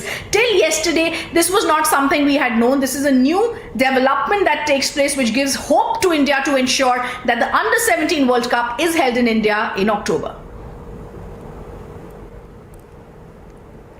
Yes, Rhythm continues to be with us. Rhythm, if you could talk to us more, because like you're telling us, government is in active engagement with FIFA to lift the FIFA ban. What can we expect in the next hearing? Also, if you can talk to us more about what kind of talks are likely to happen between the FIFA and the centre when it comes to lifting of that ban. Well, the centre can also go ahead and the centre is right now trying to ensure that this ban is lifted. A huge amount of lots of developments took place yesterday. First, we saw that the FIFA ban happened. After that, we saw several people give out details about how they believe that this was an instigation by former Chief of All India Football Federation Praful Patel. We also saw the COA come out in a particular press release and say they are pained and shocked at the details that are happening. The Supreme Court was also being told by the Supreme Court had also been told that there needs to be certain action that needs to be taken. The tone and tenor yesterday was one of panic and one of trying to understand how India has to deal with this setback. But the tone today that has been set by the Solicitor General is measured, determined, calm and also very positive, because he says we continue to be in active engagement with FIFA officials. So this is a great sign forward. It's good news for India, because if we are trying to solve the matter and the government is in active engagement with FIFA officials, then definitely there will be a way forward that will be achieved. What we also need to see from the side of the government and the assurance by the Solicitor General is it is the pride of the country that needs to be seen here. And a big news coming when the Supreme Court says we want you to ensure that this case, that we continue to have an active engagement with the FIFA officials and the ban is lifted. The Solicitor General has also told the Supreme Court that they are holding talks with FIFA officials. They are breaking the ice, would soon take place to resolve the crisis arising after FIFA banned India. The Solicitor General's statements have been taken on record by the top court that says the SG has informed the court government of India is in active engagement with FIFA officials and stakeholders to ensure the Under-17 World Cup is held in the country as it was planned, and the meeting happened yesterday and discussions are ongoing. So I think that from a place of chaotic crisis and mudslinging in the happenings of the FIFA Federation, the Supreme Court has now been told by the Solicitor General the larger picture needs to be taken, which is that we need to continue to have meetings with FIFA officials. We shall do. They've not come forward today with any blame game, which I find very, very, very positive. They've not spoken about the kind of names that are being put by other lawyers, that is Praful Patel, and whether he actually wrote the letter to FIFA and the FIFA acted on the letter to see that the Supreme Court's words were third-party interference. I'm also seeing, as usual, the top court of the country stands up to being the most respected and honored court, because instead of just being angry with the language and the kind of belligerent words that we were possibly hearing from the side representing FIFA, that it's a third-party interference, whereas the Supreme Court had only come into the picture after they had been asked to resolve the chaotic mess in the All India Football Federation. I think today the tone that has been set by the Supreme Court with its, as usual, very mature, very wise stand, and also the Solicitor General of India, is we have to resolve crisis. We are not here to get into mudslinging about who did what. We are not here to do name calling. We are only here to ensure for the millions of people watching the matches, for the players who put in their hard work into this, and for viewers that these matches are held in India. This is also a matter of pride, which we also saw the Home Minister tweeting on earlier about how the Prime Minister had been delighted to see that the Under-17 FIFA World Cup would be held in India. So we are hoping that happens. It was to be held in 3 states in October, which is in Goa, in Maharashtra and other states, and Bhubaneswar. Now we have to really see how soon will they resolve this crisis, because they've only asked for time till Monday. So that's not many days, only till the 22nd of August. Swift action by the centre. We've also seen the Supreme Court understanding the seriousness and the pride with which India wants to host the matches and not getting into any name calling, despite some provocation from some lawyers on what had to happen in the case. So a good hearing in the Supreme Court, a short hearing, but an extremely mature tone is set forward for the way forward in the talks with FIFA. Yes. Yes, of course, Rhythm, and as several questions still remain unanswered with respect to that alleged letter of Praful Patel, if you could talk to us more about what all is at stake, because it's not just the prestige battle at the end of the day, it's also the funding of Indian football and the Indian footballers when we talk about this game that India was all set to host in October this year.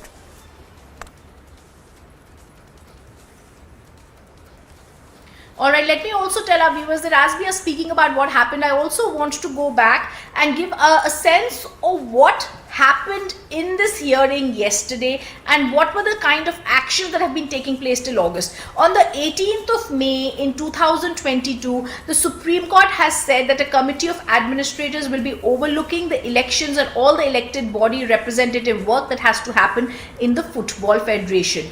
This came on the 18th of May. On the 23rd of May, and a letter was apparently shot off by ex-Football Federation Chief Praful Patel to the FIFA as possibly a member of the FIFA Council, stating that these were the developments that had taken place, and also saying that the Supreme Court's interference could be seen as a third-party interference. It was indirectly stated in the letter. It was not clear, but it was almost like an indirect push to FIFA. Now after that, FIFA wrote to India warning us, I think around the 5th of August, about the developments and them not wanting any third-party interference. Remember, FIFA is a very independent body. In several other countries also we've seen such similar bans have taken place, but the difference in those countries is there is the Football Federation themselves are troubled with the interference of the third parties. Here in India there was no such issue. So now what happened is the FIFA, the Football Federation of India, wrote back to FIFA. They are surprised that someone has been misguiding them on what happened in the Supreme Court hearing. They put the house on order. They told them that all the actions that FIFA officials had wanted are taking place, and they also very clearly clarified there are certain people profiting from being in power in the Football Federation in India for over 16 years, and their words should be taken a bit lightly. That is the crux of the letter sent by AIFF to FIFA. The COA yesterday, and we spoke to several members within the COA, we spoke to our sources, and they said they are pained and shocked at this occurrence that has taken place, even as FIFA was continuing to be in talks with them. Now, what we are trying to say is, yesterday we saw a lot of mudslinging, but today we are talking about nationalism, we are talking about patriotic fervor for the sports and the love for football in India, and keeping both things in mind, the first words the Solicitor General said today are, I am here for the prestige of my country. If that is the way forward, then he's continued to say that FIFA officials have already engaged with us, we continue to engage with them, we are trying to break the ice and to ensure the Under-17 Women's World Cup continues to be held in India, something that the government had been extremely proud about. Now, stating that, the Supreme Court has then said, the Supreme Court has then been saying that we want active engagement and want to continue in this regard by ensuring that by ensuring that the Under-17 World Cup is held in India.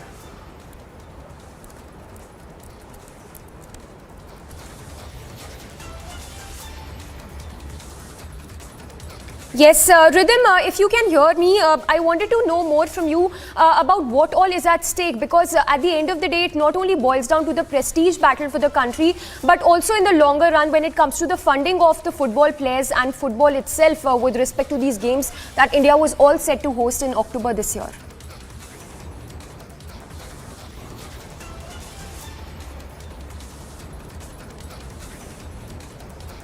Okay, let me also tell our viewers that inside the courtroom, Yes, sorry. I'm sorry I missed your question because I was seeing what's happening inside the courtroom, but this case has now ended. And just give me a second. I'm just trying to get in some more words and observations that had been made in this case by the Supreme Court, the Solicitor General, and the other counsels who appeared in the matter.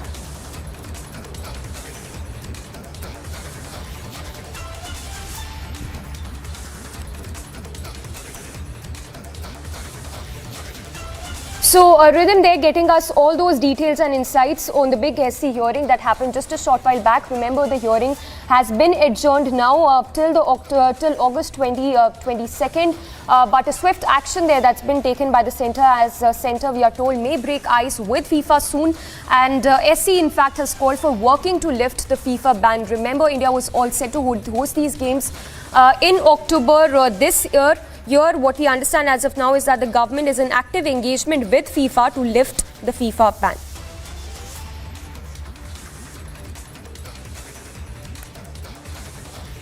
Well, we also have senior sports journalist Chandrasekhar Luthra joining us. Sir, if I can get your response to the SC hearing, which happened just a short while back. Supreme Court, of course, calling for working to lift the FIFA ban, where meanwhile, a centre also saying that there is active engagement which is still on with FIFA when it comes to lifting of that FIFA ban with regard to India hosting these games in October. Well, it's the same situation which was there in 2012, if you remember, when Indian Olympic Association was banned by, suspended by International Olympic, Council. So only thing is that the Supreme Court has to ensure, and also the panel, set up by Supreme Court to look after the All India Football Federation, they have to ensure, they have to make sure that they convince the FIFA, the football organization, that there is no outside interference, and especially there is no interference from the government. You have to read the Olympic Charter very carefully. They don't want any government intervention. And what has happened in the past also, during that 14 months of suspension of IOA, that we ensured that there was no government interference, there were fair and free and fair elections, and it was lifted. So I'm not bothered about the suspension, because that would be lifted in the due course. Only concern is whether or not this girls' FIFA World Cup will be hosted in India, will be handled in India or not. That is the only concern. And if we can make sure, we can convince them, this committee of administrators, that government is not interfering, government guarantee is there, Prime Minister guarantee is there, then I think it should go forward. But again, these are very tricky matters, and one has to be very careful while dealing with FIFA.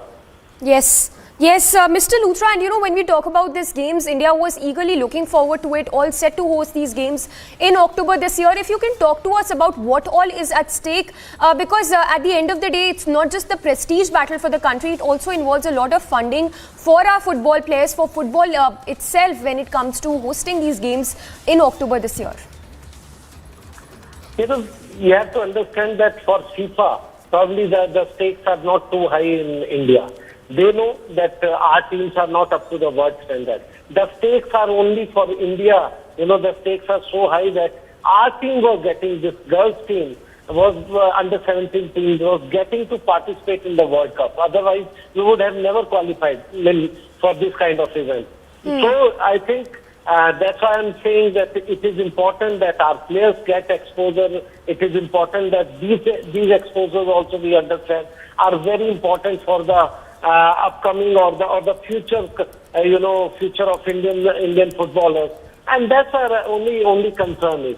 But otherwise, I think guarantees. Yes. So we'll have to leave it at that. Thanks for sharing your insights with us. So that was CS Luthra, sports journalist, sharing his insights with us on the SC hearing with regard to the FIFA ban.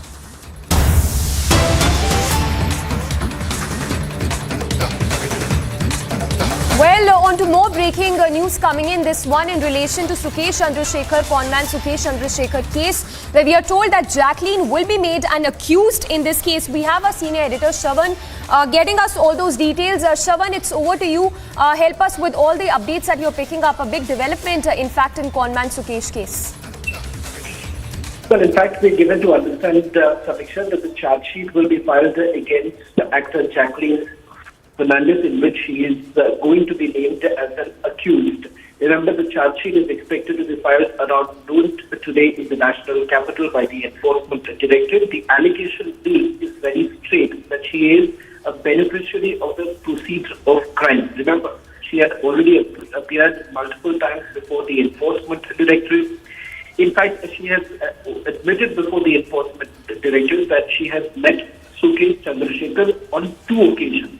In fact, she said that she had absolutely no idea that Sukesh Chandrasekhar was accused of a 200 crore rupees money laundering case, and that sometimes he was actually making some of these calls while he was inside the jail. In fact, Sukesh Chandrasekhar met Jacqueline Fernandez when he was out of parole, is what we are picking up at this point in time. Now, in April, remember, the agency had basically attached assets worth about 7.27 crore of the actor in the registered under the NLA. In December 2021, Jacqueline was basically stopped from boarding a flight to Muscat from the Mumbai airport after the Enforcement Directorate had issued a lookout circular in her name. And there are multiple gifts that she has actually received. If you take a look at some of the gifts that Jacqueline Fernandez has received, that is in itself quite mind-boggling, because it turns out that there were 3 caps horse worth lakhs that she had received. In fact, if I can just take a look at some of the attachments that have taken place of the 7 crores of Jacqueline Fernandez, the agency had basically estimated that Sukesh had given the actor gifts worth about 5.71 crore rupees. And not just that, about $173, about 27,000 Australian dollars were also given to Jacqueline's family members. In fact, the Enforcement Directorate basically, in its previous charge sheet that was filed, said that he maintained, Sukesh Chandrasekhar mentioned the lavish gifts that were basically given to Jacqueline Fernandez, which also included 3 caps worth about 9 lakh rupees, an Arabian horse, several expensive bags. In fact, if you take a look at some of the breakup that we have with us, 3 Persian cats costing about 9 lakh rupees, Arabian horse worth about 52 lakh rupees, diamond sets, 15 pairs of earrings, expensive crockery, several designer bags from Gucci and Chanel, 2 Gucci outfits for a gym wear, few pairs of Louis Vuitton shoes, 2 Hermes bracelets, a Mini Cooper, Rolex watch, and this basically goes on. There's a long list of gifts that Jacqueline has got, and not just Jacqueline's family members who live in the US were also given a BMW X5 car, along with about a loan of about 1.13 crore rupees. So that's the long list of the money that she has actually received from Sukesh Chandrasekhar.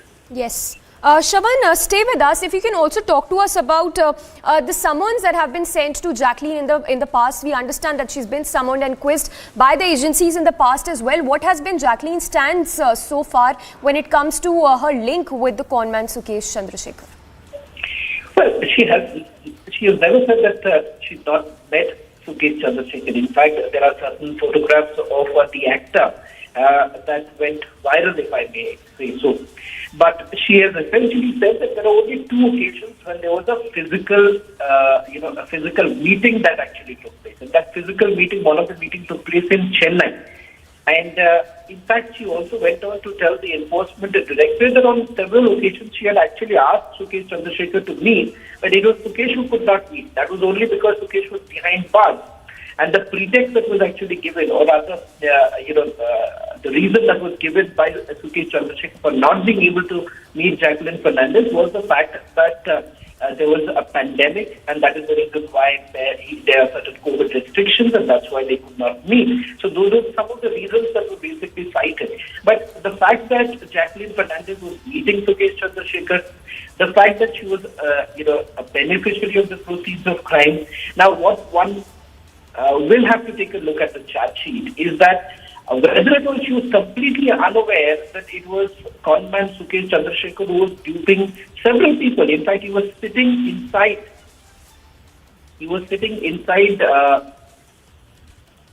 I'm given to understand he was inside the jail when this actually happened.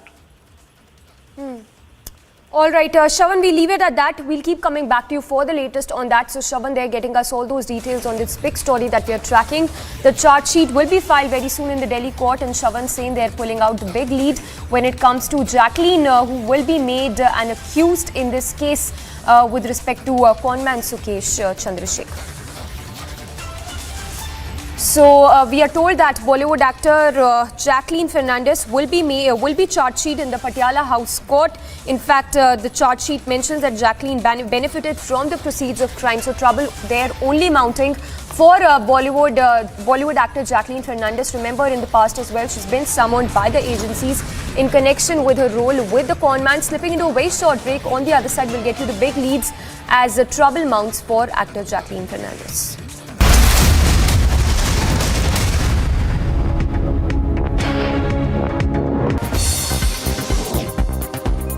United Nations spokesperson Stefan Dujarric announces Secretary General Antonio Guterres will be in leave to meet with Turkey's president. And the Ukrainian President Volodymyr Zelensky, the chief, is also scheduled to visit Odessa and Istanbul to see one of the ports involved in the Black Sea Grain Initiative and the Joint Coordination Center set up to implement it. Peru records the highest number of monkeypox patients in Latin America and the second highest in South America, according to Peru's Medical Association. Infectiologists in the country have begun to draw hypotheses to find the reasons for the rapid expansion of the virus.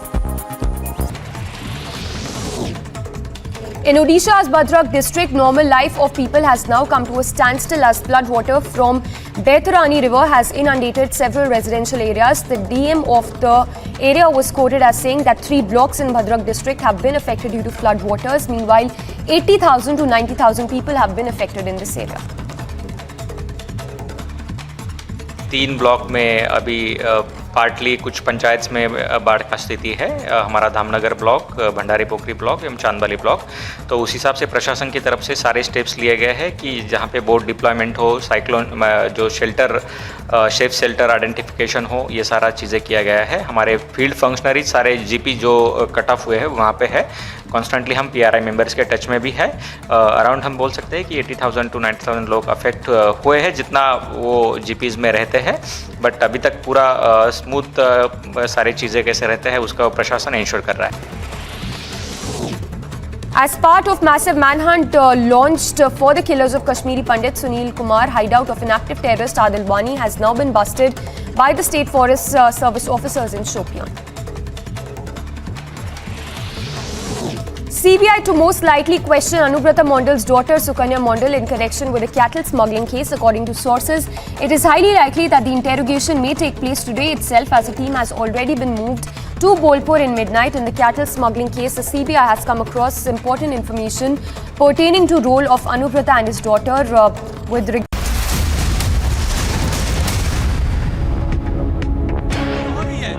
तो लगातार आप देखिए कश्मीरी पंडित समुदाय जो है वो यहाँ विरोध प्रदर्शन कर रहा है। साफ मांग ये लोग यहाँ पर कर रहे हैं कि सरकार को इन्हें जो है वापस जम्मू भेज देना चाहिए।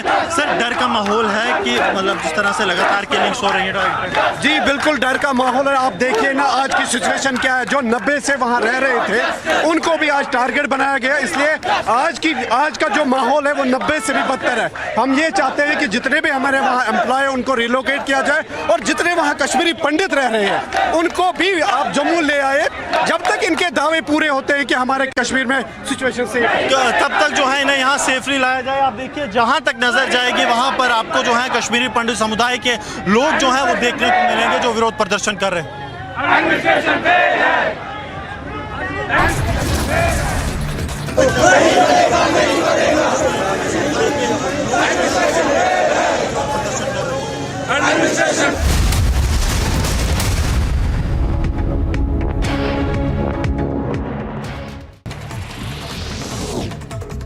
In Odisha's Bhadrak district, normal life of people has now come to a standstill as floodwater from Baitarani river has inundated several residential areas. The DM of the area was quoted as saying that 3 blocks in Bhadrak district have been affected due to floodwaters. Meanwhile, 80,000 to 90,000 people have been affected in this area. 3 block में अभी partly कुछ पंचायत में बाढ़ का स्थिति है। हमारा Dhamnagar block, Bhandari पोखरी block एवं चांदबाली ब्लॉक, तो उस हिसाब से प्रशासन की तरफ से सारे स्टेप्स लिए गए हैं कि जहाँ पे बोट डिप्लॉयमेंट हो, साइक्लोन जो शेल्टर सेफ शेल्टर आइडेंटिफिकेशन हो, ये सारा चीज़ें किया गया है। हमारे फील्ड फंक्शनरीज सारे जीपी जो कट ऑफ हुए हैं वहाँ पे है। कॉन्स्टेंटली हम पीआरआई मेंबर्स के टच में भी है। अराउंड हम बोल सकते हैं कि 80,000 to 90,000 लोग अफेक्ट हुए हैं जितना वो जीपीज़ में रहते हैं। बट अभी तक पूरा स्मूथ सारी चीज़ें कैसे रहते हैं उसका प्रशासन इंश्योर कर रहा है।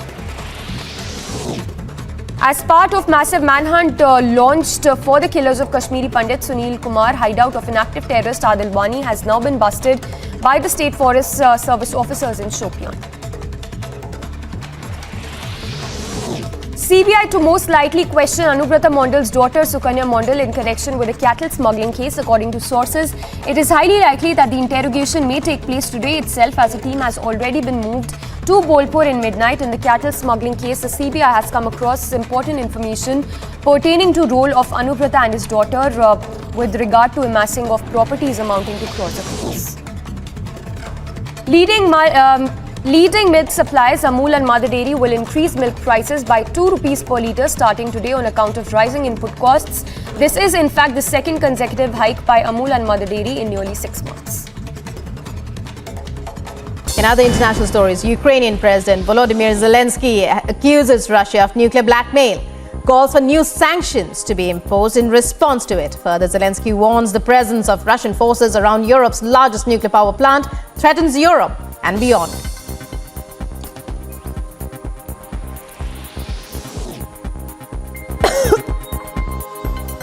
Army 2022 exhibition, Russia unveils a military robot with an attached rocket launcher. Robot is a 4-legged machine dubbed with M81, advertised as a combat unit capable of striking targets and transporting ammunition. According to sources, the robot was later found to have striking similarities to a Chinese model available for purchase at an online shopping site.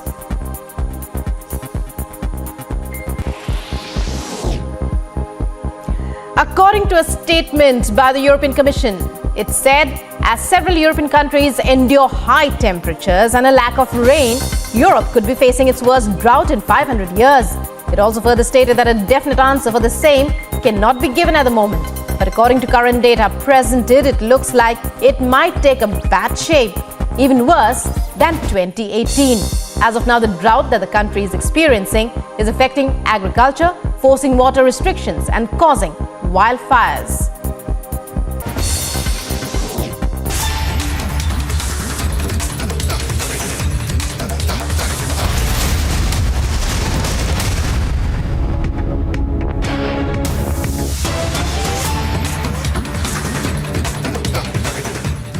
And massive breaking news coming in from Bihar.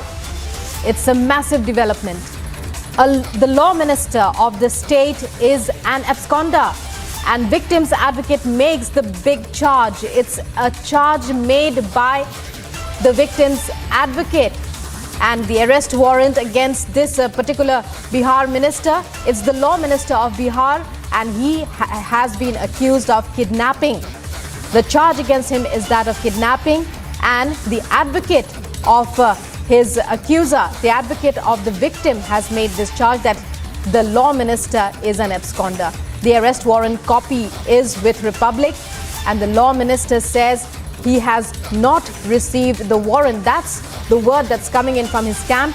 Will Nitish Kumar, will the chief minister ask him to step down?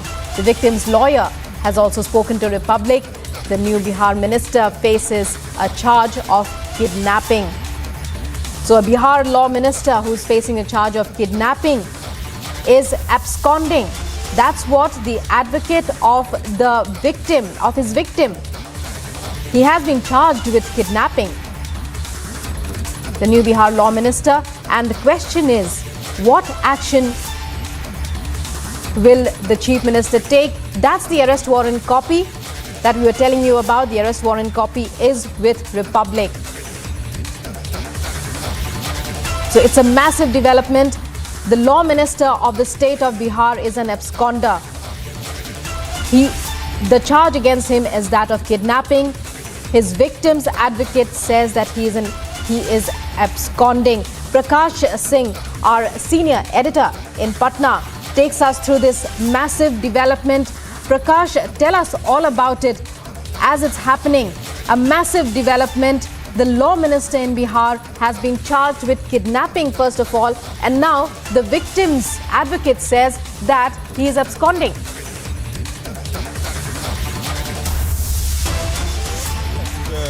We get to know that the new law minister of Bihar, Kartik Singh, is absconding at the moment, and he's been wanted in a case pertaining to abduction of a person called Rajiv Singh, and there are charges of murder against him, and this case has been going on from 2014. And Kartik Singh also appealed in the Patna High Court for quashing of this case, but it was rejected by the Patna High Court.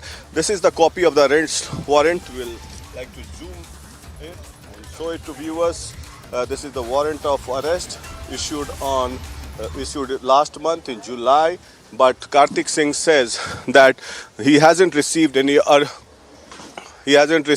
arrest warrant as of yet. We tried speaking to Kartik Singh as well. He says that everything has been mentioned in the affidavit, but as far as affidavit is concerned, it does not mention arrest warrant. Surprisingly, he's not even aware about it. That's a mockery of the entire police system, and the police is sitting on it. Is it in connivance with Kartik Singh or his associates that the police did not arrest him? That's the question. That's a matter of investigation. Now, the advocate of the victim has said that till date he has not got any bail in this particular case, and he is absconding at the moment, and the arrest warrant was issued by the Danapur court in Patna. So big question on Nitish Kumar. Will Nitish Kumar ask him to step down because he's been made the law minister from the RJD quota? Back to you. So he is a member of the RJD party, as you tell us. Prakash, tell us more about him.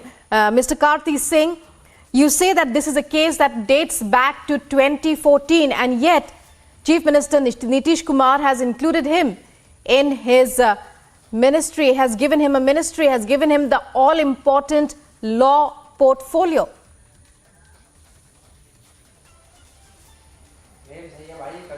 Well, that is surprising that without checking any fact file of the concerned minister, or without getting any clearance from the special branch or the IB, or because he's been known for all such acts, he's been involved in cases, and there were controversies pertaining to him in the recent past as well. But even then, Nitish Kumar has inducted him in the Council of Ministers on the recommendation of Tejasvi Yadav from the RJD quota, and that to the law minister. When the law minister himself is absconding, that speaks volume about the law and order situation in Bihar and the times to come, as it is being alleged by the BJP that there will be jungle raj and chaos since Nitish Kumar has now aligned with the RJD. Prakash, and when we talk about, this is one minister in his Council of Ministers who faces a kidnapping charge. It's not a new charge, as you tell us. He says he has not received any. Has there been any action throughout since 2014 against Mr. Kartik Singh, or has he? And now the victim's advocate says that he is absconding. Well, Prakash will be coming back to you, but let's listen in to a conversation, to this particular conversation that Republic has had to understand more about the case. Amar Jyoti जी, ये पूरा मामला है क्या जो अपहरण का मामला हुआ था, मुझे संक्षेप में बताइए, और उसके बाद कोर्ट ने क्या आदेश दिया इसमें? ये मामला वर्ष 2014 का है। ये बिहटा थाना कांड संख्या 859/2014 ये कांड है, और ये आईपीसी के अन्य धाराओं के अलावा धारा 364 जो कि हत्या के इरादे से किया गया अपहरण का मामला है। इसमें विक्टिम राजीव रंजन सिंह उर्फ राजू सिंह के अपहरण का मामला है और उनके ही 164 के बयान के आधार पे कार्तिकेय सिंह का नाम इस कांड में आया है, उजागर हुआ। और वर्ष 2017 में कार्तिकेय सिंह ने माननीय उच्च न्यायालय के समक्ष अग्रिम जमानत के लिए याचिका डाली थी, जिसे माननीय न्यायालय द्वारा खारिज कर दिया गया। और उसके उपरांत उन्होंने अपने विरुद्ध मामले को निरस्त खारिज करने हेतु धारा 482 के तहत कॉशिंग एप्लीकेशन माननीय उच्च न्यायालय के समक्ष डाला, जिसे भी विड्रॉ कर लिया गया और उसमें भी उनको कोई रिलीफ माननीय न्यायालय द्वारा नहीं दिया गया।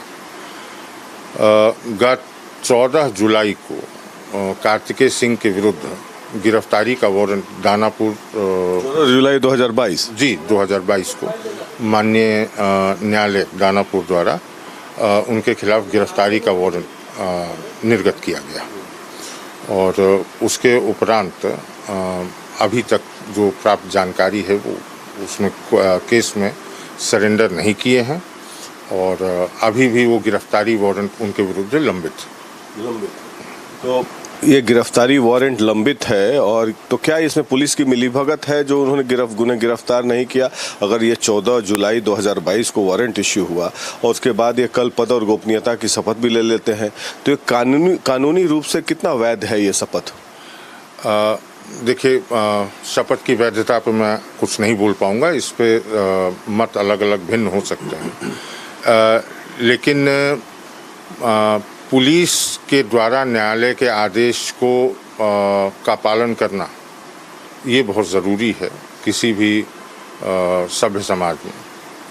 और अगर नहीं किया गया है तो हम उसका कारण नहीं कह सकते हैं कि तो कार्तिक सिंह पर आरोप ये है कि कोई अपहरण के मामले में ये फरार चल रहे हैं, वारंट है। तो कार्तिक सिंह जी, ये वारंट का पेपर हम दिखा रहे हैं आपको, तो उसमें क्या आपको पहला बात तो मतलब कोई ऐसा तरह का केस मेरे ऊपर नहीं है, और जो भी ऐसा कुछ है उसको हल्फनामा में सब लोग दिए हुए हैं, जितने भी हैं जो भी चुनाव लड़ते हैं सब देते हैं, आप हल्फनामा देख लीजिएगा, ऐसा कोई बात नहीं है। आरोप किन्हीं पर लगाना और आरोप साबित करना दोनों अलग बात होता है, ठीक है। हम लोग का ऐसा कोई मतलब शुरू से अभी तक पता कीजिए कहीं कोई इस तरह का हम बेदाग रूप से रहे हैं। पॉलिटिकल तो मतलब यही चुनाव लड़े हैं तो वो आचार संहिता का केस कर दिए लोग, मतलब कोई समर्थक लगा दिया, ये क्या बोलता है बैनर लगा दिया, केस हम पर हो गया तो केस तो होगा। लेकिन ऐसा कोई बात नहीं है कि मतलब हमारा कोई पूरा उठा लीजिए सबसे, कभी हमारे ऊपर ऐसा कोई अथी नहीं। 16 जुलाई को जो अरेस्ट वारंट का बात आ रहा है पूर्ण निराधार है, ये सब कोई बात नहीं है। हाँ, अब कोर्ट प्रक्रिया में जो कहीं का तो कोई ऐसा बात नहीं है। आपको सरेंडर भी करना था क्या? नहीं, ऐसा कोई नहीं। अब वारंट नहीं है? नहीं, तो पुलिस से वारंट नहीं? नहीं कुछ नहीं है ना, फिर वारंट पड़ा रहे हैं, कहीं हम कुछ है ही नहीं है। तो ये मामला क्या था? अब नहीं मालूम है कुछ हमको इस सब का। आप हल्फनामा में सब लोग दिए हुए हैं, जितने मंत्री हैं विधायक हैं सब दिए, सब जगह देख लीजिए क्या है उसमें नहीं है। तो इसमें कुछ ऐसा आज बीजेपी के नेता सुशील मोदी ने आरोप लगाया है, उन पर क्या कहेंगे? हमको काम करने के लिए जो जवाबदेही मिला है उस काम के प्रति हम जवाबदेह हैं और उस काम को हम बखूबी करने के लिए जा रहे हैं। जो जनता का विश्वास है, जो माननीय नेता का विश्वास है मेरे ऊपर, उस विश्वास को हम पूरा करने के लिए भरसक प्रयास करेंगे। सुशील मोदी ने आरोप लगाया है कि दागी मंत्री बन रहे हैं। उधर उनको बोलने का अधिकार है, विपक्ष में हमको बोलने का अधिकार है। आज ही मतलब उनको बोलने का जगह मिला था, पहले से नहीं जगह था, वो हटाइए, उस पर कुछ नहीं कहना है। उनका अधिकार है बात उठाना करना, हमारा है उसका मतलब अपना काम करना। हम सिर्फ काम में विश्वास करते हैं। कह रहे हैं कि संवैधानिक पद पर रहते हुए ऐसे कानूनी प्रक्रिया चल रही है, फिर भी पद और गोपनीयता की शपथ ले ली। अब क्या बतावें आपको, फिर कह तो दिया कि भाई सब हल्फनामा में सब लोगों का दिया हुआ है, आप जाकर के वहाँ। Thank you. Well, Kartik Singh, the Bihar law minister, even though he says that everything is mentioned in the affidavit, but Republic TV has accessed this copy of arrest warrant issued against him. And as a matter of fact, for the viewers tuning in, I would like to state that arrest warrants are never mentioned in the affidavit. And for more news, we'll sip into a short break. After news, watch After the break, keep watching Republic TV.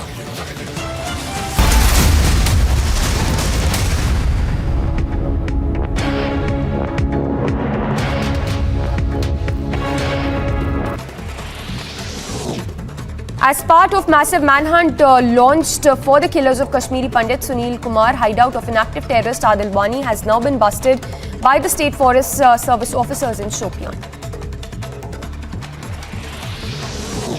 CBI to most likely question Anubrata Mondal's daughter Sukanya Mondal in connection with a cattle smuggling case. According to sources, it is highly likely that the interrogation may take place today itself, as a team has already been moved to Bolpur in midnight. In the cattle smuggling case, the CBI has come across important information pertaining to role of Anubrata and his daughter with regard to amassing of properties amounting to crores of rupees. Leading milk suppliers Amul and Mother Dairy will increase milk prices by 2 rupees per litre starting today on account of rising input costs. This is in fact the second consecutive hike by Amul and Mother Dairy in nearly 6 months. In other international stories, Ukrainian President Volodymyr Zelensky accuses Russia of nuclear blackmail, calls for new sanctions to be imposed in response to it. Further, Zelensky warns the presence of Russian forces around Europe's largest nuclear power plant threatens Europe and beyond.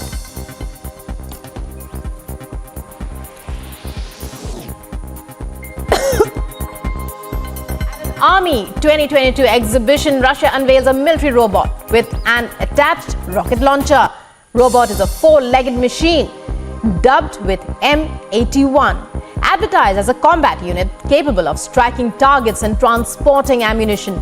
According to sources, the robot was later found to have striking similarities to a Chinese model available for purchase at an online shopping site.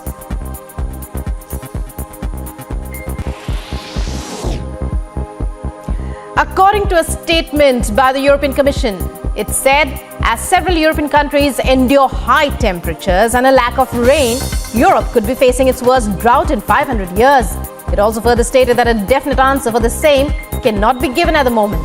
But according to current data presented, it looks like it might take a bad shape, even worse than 2018. As of now, the drought that the country is experiencing is affecting agriculture, forcing water restrictions and causing wildfires. United Nations spokesperson Stefan Dujarric announces Secretary General Antonio Guterres will be in leave to meet with Turkey's president.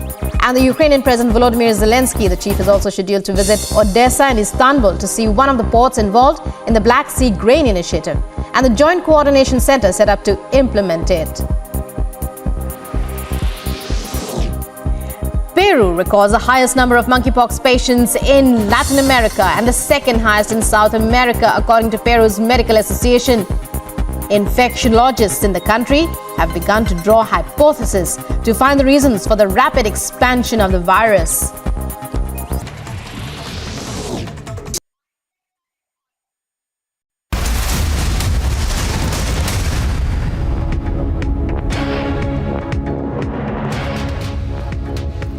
You're watching Live and Breaking on Republic. After Eshwarappa's allegations, alleged Congress link emerges in the Shivamogga violence. Allegedly, Congress corporator husband is the person who first protested against the Veer Savarkar poster inside a mall. Now the BJP claims he is the one who started it all. As per the BJP's charges, the yellow t-shirt clad person who is shouting in Kannada against the installation of the poster is the person who instigated the entire row as it happened. And there you can see that the person with the yellow t-shirt and who's been circled, he is being pointed out by the BJP as being behind the entire row in Shivamogga over the Savarkar poster. And this has emerged after the allegations made by BJP leader of Shivamogga, Eshwarappa. Niranjan, our senior executive editor, joins us now. Niranjan, well, a new page unfolding in this entire story from Shivamogga in Karnataka. It's over to you.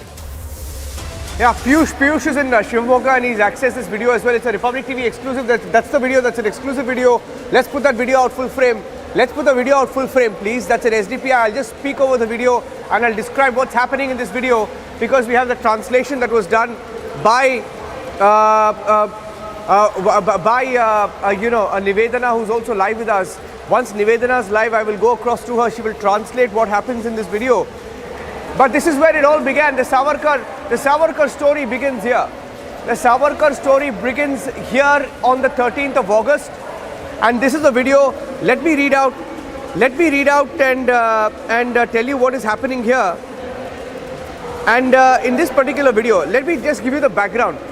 This is in a mall and ahead of the 15th of August, at a mall in Shivamogga, there is a tribute to all our freedom heroes.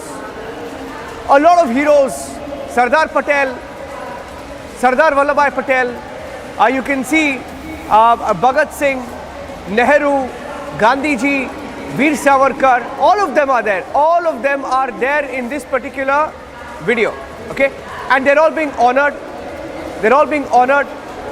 And as they are being honored, this SDPI leader, we are hearing his name is MD Asif. Look at him, that's him in the yellow t-shirt. He comes in, behaves like a gunda, like a typical SDPI gunda. Let me get Nivedana, she will translate over this. We have the full translation that Nivedana has sent. Nivedana, why don't you just tell us about this video? Right, Niranjan. So basically, initially, if you see a woman is trying to come and stop, the movement over there, but he asks her to back off, and then he states that for starters, the ones who actually fought for freedom against the British, their posters have not been put up here. In fact, he goes on to state that. I have a breaking. Nivedana, I have a breaking. Let's go full frame. A story coming in from Tamil Nadu. Big setback to EPS, and there's been a big victory for OPS. I'm going full frame to that. Dual leadership will continue in the AIADMK.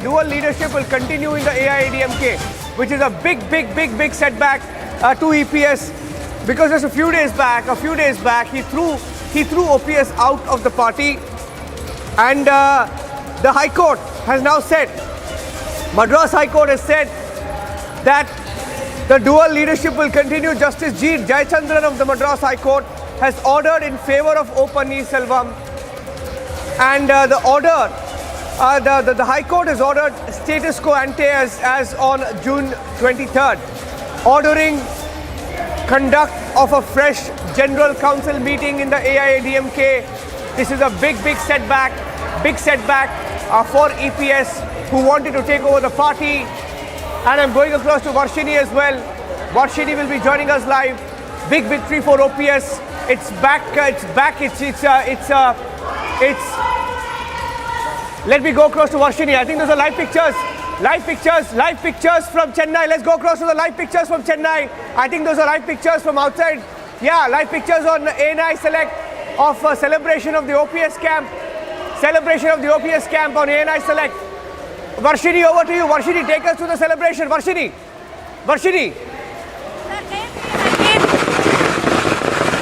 Varshini, there you go ahead.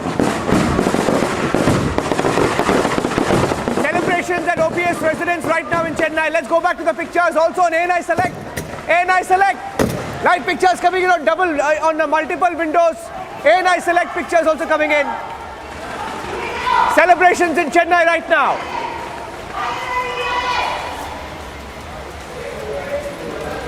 Celebrations outside the house of OPS.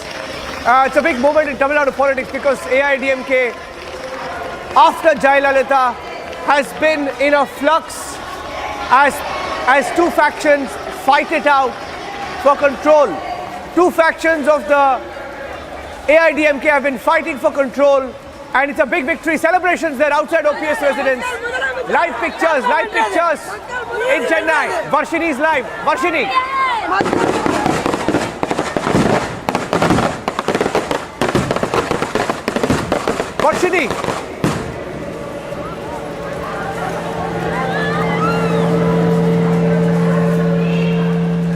Varshini, can you hear me? Okay, I'm staying with the live pictures. And these are celebrations outside the residence of OPS residents. Take us through the celebrations, Varshini. Well, the OPS cadres are absolutely excited and celebrating after the Justice J. Chaitranjan's verdict has come out from the Madras High Court. As the Madras High Court has now told that their status quo has to remain as of June 23rd, which means the dual leadership will be continuing. Edapadi K. Palliswamy and O. Pannirselvam will have to together administer the party now. They will be the coordinator and the co-coordinator of the party, and the celebration here is absolutely, high.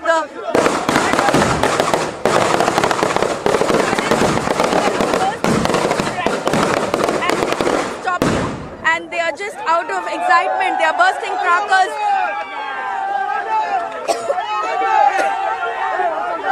There are cadres, hundreds and hundreds of cadres who have gathered here in front of O. Pannirselvam's residence in Chennai, where they are bursting crackers, giving away sweets, chocolates to everybody on the road, and they are shouting slogans.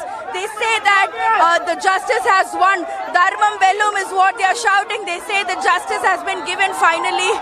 Finally, justice has been given. This is what OPS and his team and his whole OPS's camp was fighting for the past couple months. We've been seeing the extreme number of steps, the different kind of steps that OPS took. You can take a visuals of the cadres dancing in front of OPS residents. They're all enjoying this moment that they've been waiting for the past 2 months. It's definitely a big win, a big victory for O. Pannirselvam. He's been waiting for this to happen. The OPS's camp had taken as many steps as possible to get this win right now. This is definitely the biggest win for O. Pannirselvam in a long time. There had been setback after setback for O. Pannirselvam's camp. After a huge fight, be it in the Madras High Court's initial hearings, and the verdict was also a big setback for OBS. And now we can see that finally there is a win.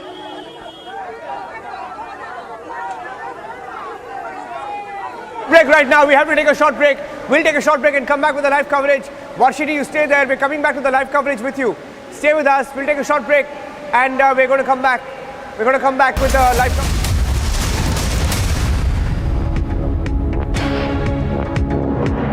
In other international stories, Ukrainian President Volodymyr Zelensky accuses Russia of nuclear blackmail, calls for new sanctions to be imposed in response to it. Further, Zelensky warns the presence of Russian forces around Europe's largest nuclear power plant threatens Europe and beyond.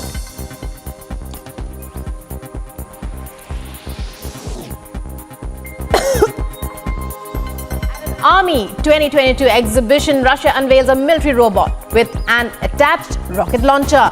Robot is a four-legged machine dubbed with M81, advertised as a combat unit capable of striking targets and transporting ammunition. According to sources, the robot was later found to have striking similarities to a Chinese model available for purchase at an online shopping site.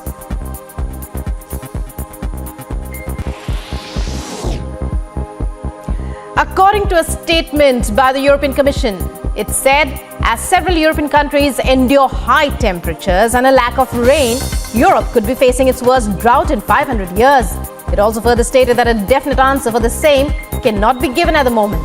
But according to current data presented, it looks like it might take a bad shape, even worse than 2018. As of now, the drought that the country is experiencing is affecting agriculture, forcing water restrictions and causing wildfires. United Nations spokesperson Stefan Dujarric announces Secretary General Antonio Guterres will be in leave to meet with Turkey's president. And the Ukrainian President Volodymyr Zelensky, the chief, is also scheduled to visit Odessa and Istanbul to see one of the ports involved in the Black Sea Grain Initiative and the Joint Coordination Center set up to implement it. Peru records the highest number of monkeypox patients in Latin America and the second highest in South America, according to Peru's Medical Association. Infectiologists in the country have begun to draw hypotheses to find the reasons for the rapid expansion of the virus. In Odisha's Bhadrak district, normal life of people has now come to a standstill as floodwater from Baitarani river has inundated several residential areas. The DM of the area was quoted as saying that 3 blocks in Bhadrak district have been affected due to floodwaters. Meanwhile, 80,000 to 90,000 people have been affected in this area. 3 block में अभी partly कुछ पंचायत में बाढ़ का स्थिति है। हमारा Dhamnagar block, Bhandari पोखरी block एवं चांदवाली ब्लॉक, तो उस हिसाब से प्रशासन की तरफ से सारे स्टेप्स लिए गए हैं कि जहाँ पे बोट डिप्लॉयमेंट हो, साइक्लोन जो शेल्टर सेफ शेल्टर आइडेंटिफिकेशन हो, ये सारा चीज़ें किया गया है। हमारे फील्ड फंक्शनरीज सारे जीपी जो कट ऑफ हुए हैं वहाँ पे है। कॉन्स्टेंटली हम पीआरआई मेंबर्स के टच में भी है। अराउंड हम बोल सकते हैं कि 80,000 टू 90,000 लोग अफेक्ट हुए हैं जितना वो जीपीज़ में रहते हैं।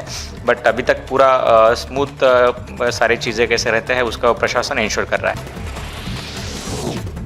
As part of massive manhunt launched for the killers of Kashmiri Pandit Sunil Kumar, hideout of inactive terrorist Adil Wani has now been busted by the State Forest Service officers in Shopian.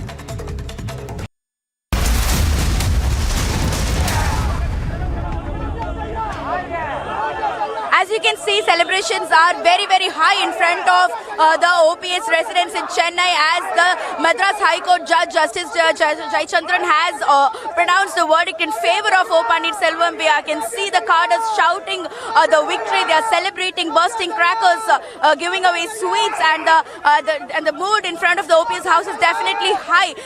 It has been a huge victory for O. Pannirselvam after having setback after setback, be it in the Madras High Court or in the Supreme Court. Now it is a big win for the OPS and a big setback for EPS. Therefore, we'll be seeing that a lot of discussions might happen after this, and we also hear that, and we'll see more information and updates about this. Let's take a break now.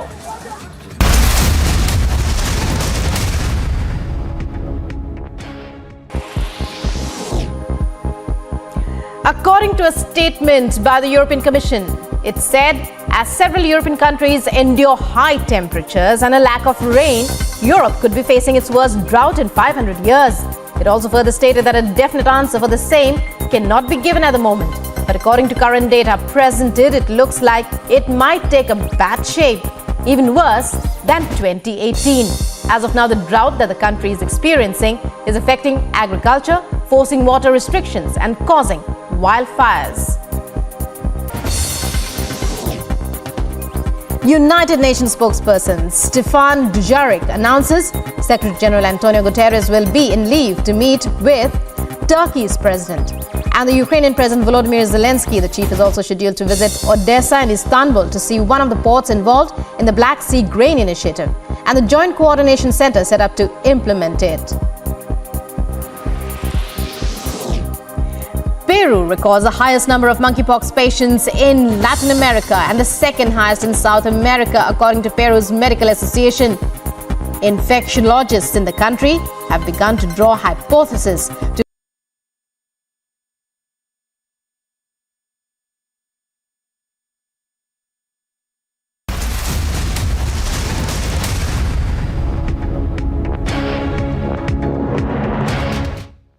நிர்வாகிகள் இந்த 2 பதவிகளும் காலாவதியாகிவிட்டது, அதனால் எங்களுக்கு தான் இந்த கூட்டத்தை கூட்டுவதற்கு அதிகாரம் உள்ளது என்று எடுத்து வைத்த வாதம் தள்ளுபடி செய்யப்பட்டது.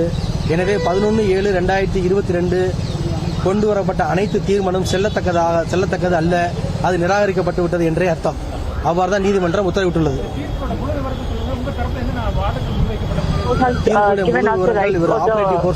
படிச்சாங்க என்ன காரணங்க முழு தீர்ப்பு என்ன வரப்பெறவில்லை.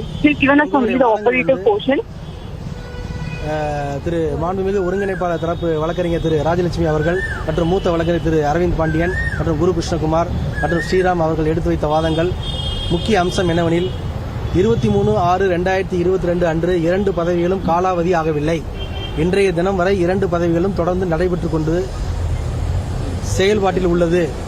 மேலும் எந்தவிதமான திருத்தங்களும் ஒப்புதலுக்கு வைக்கப்படவில்லை, அது நிராகரிக்கப்படவும் இல்லை என்பதுதான் எங்களது வாதம். அது அப்படியே ஏற்றுக்கொள்ளப்பட்டு விட்டது. எனவே தற்பொழுது கட்சியை வழிநடத்தும் பொறுப்பு ஒருங்கிணைப்பாளர் தலைமையில் தான் அமைய வேண்டும் என்பது இந்த தீர்ப்பு நிச்சயமாக கூறியிருக்கிறது. The judgment has proven that OPS faction is the only rightful one. அதில் எந்த விதமான மாற்றம் இல்லை, எந்த விதமான சட்ட சிக்கலும் இல்லை. நீதிமன்றம் தேர்தல் கமிஷனும் இந்த நிலையை தான் தற்போது வரை வலியுறுத்தி வருகிறது. அவர்களுடைய பதிவேட்டுகளிலையும் இதுதான் தற்போது வரை நீடித்து வருகின்றது. அதனால ஆமா, இந்த 2 பதவிகளுக்கும் அங்கீகாரம் இருக்குன்னு சார், அதுதான் சார் ஏற்கனவே கழகத்தின் சட்ட விதிகளிலே அது 2 பேருக்கு தான் அதிகாரம் இருக்குன்னு நாங்கள் சொல்றோம். அதனால 1/7/2002 கொடுக்கப்பட்ட அறிவிப்பு சட்டப்படி செல்லாததுனால எங்களுடைய வாதமே. எந்த கூட்டமா இருந்தாலும் இருவருடைய ஒப்புதல் என்று தான் நடக்கப்பட வேண்டும் என்பதுதான் எங்களுடைய வாதம். அது ஏற்றுக்கொள்ளப்பட்டு விட்டது. ஸோ கழகத்தில் 23/6/2022 முன்பு இந்த நிலை தொடர வேண்டும் எனில் இந்த இருவரும் இணைந்தான் இந்த கட்சியை வழிநடத்த வேண்டும் என்பது இந்த நீதிமன்றத்தின் மகத்தான தீர்ப்பு, மக்களின் தீர்ப்பு, அடிப்படை தொண்டர்களின் தீர்ப்பு.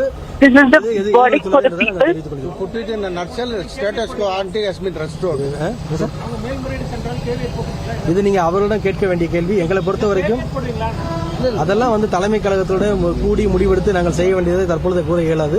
எங்களை பொறுத்தவரை நீதி நிலைநாட்டப்பட்டுள்ளது என்றுதான் நாங்கள் The party will take the action forward based on the verdict for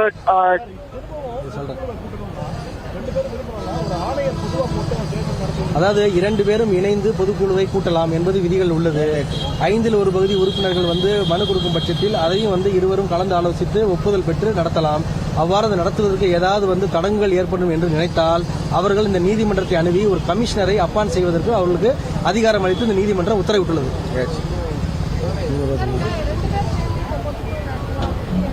There's also a provision for both the factions to come together and run the party. ஒருங்கிணைப்பாளர் முழுவதும் படித்து தெரிந்த பிறகுதான் அவருடைய எந்த விதமான கருத்தையும் அவர் தெரிவிக்க இயலும்.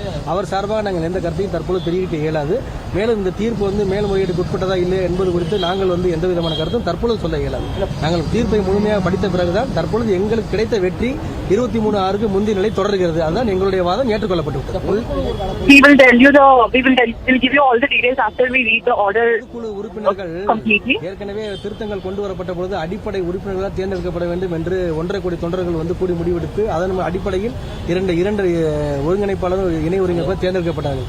1.5 கோடி உறுப்பினர்கள் பெரிதா 2000 பொதுக்குழு உறுப்பினர் பெரிதா என்பதை நீங்கள் முடிவெடுத்துக் கொள்ளுங்கள். தற்பொழுது அந்த கழக ஒருங்கிணைப்பாளர் வழக்கறிஞர் திரு ராஜலட்சுமி அவர்கள் தங்களுடைய சில கருத்துக்களை 11/7/2022 அன்று நடைபெற்ற பொதுக்குழுவானது செல்லாது என்பதுதான் இந்த தீர்ப்போட சாராம்சம். மேலும் 23/6/2022 முந்தைய நிலை தொடர வேண்டும் என்பதுதான் தீர்ப்பினுடைய சாராம்சம்.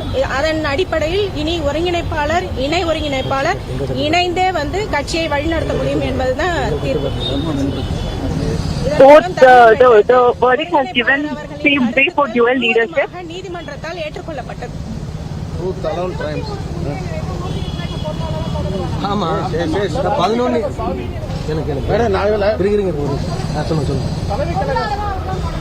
சார் 23/6 முந்தைய நிலைமைனா பொருளாளர் பதவி இடைக்கால பொதுச் செயலாளர் என்ற வார்த்தைக்கு இனி அர்த்தம் இல்லை. இனி வரும் காலங்களில் தான் அது தொடர்பான முடிவுகளை இருவரும் இணைந்தே தான் செயல்படுத்த முடியும். அமெண்ட்மெண்ட் ஏதாவது இருந்தாலுமே அது தொடர்பாகவும் இருவரும் ஒருங்கிணைப்பாளர் இணை ஒருங்கிணைப்பாளர் இணைந்தே செயல்பட்டு முடிவெடுக்க வேண்டும் என்பதுதான் நீதிமன்றத்தோட தீர்ப்பு. There can be amendments made later and for now there is nothing like one leadership or one party position. Satishkumar கொடுத்த தீர்ப்பின் மேல்முறையீடு செய்யப்பட்டுள்ளது. அதில் அந்த உத்தரவுக்கு ஒரு மரியாதை கொடுக்கும் விதமாக நாங்கள் தற்போது எந்த விதமான நடவடிக்கையிலும் அவர் சட்டப்பூர்வமாக எந்த உரிமை இருந்தாலும் அவர் மேல்முறை நிலுவையில் இருக்கிறது எந்த விதமான நடவடிக்கை நாங்கள் எடுக்க இப்போதைக்கு தயாராக இல்லை. அது நான் முடிவெடுக்க முடியாது. தலைமை கழகம் அவர் தான் முடிவு. The further decisions will be taken by the party people. We are just here to explain the verdict.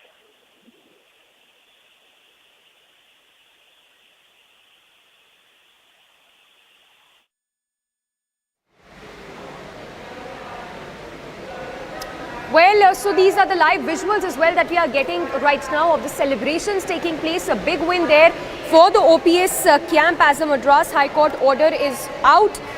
The order is in favor of OPS as we speak. In fact, this order that has been passed by the Madras High Court, which says that The General Council meet will take place. It has ordered a status quo as on June 23. So dual leadership as well, that shall continue. Varshini getting us those live updates from Chennai. Varshini, over to you. Talk to us about what this essentially means for the AIADMK party as a whole. Well, you see, the AIADMK party had gone into a huge split when OPS and EPS, the main coordinator and the co-coordinator, had, and their followers, their cadres started demanding dual leadership. I mean, single leadership. They wanted to dissolve the dual leadership and come with a unitary leadership. When this was happening, and that is why the June 23rd General Council meeting was very crucial, because there was a huge possibility that OPS could had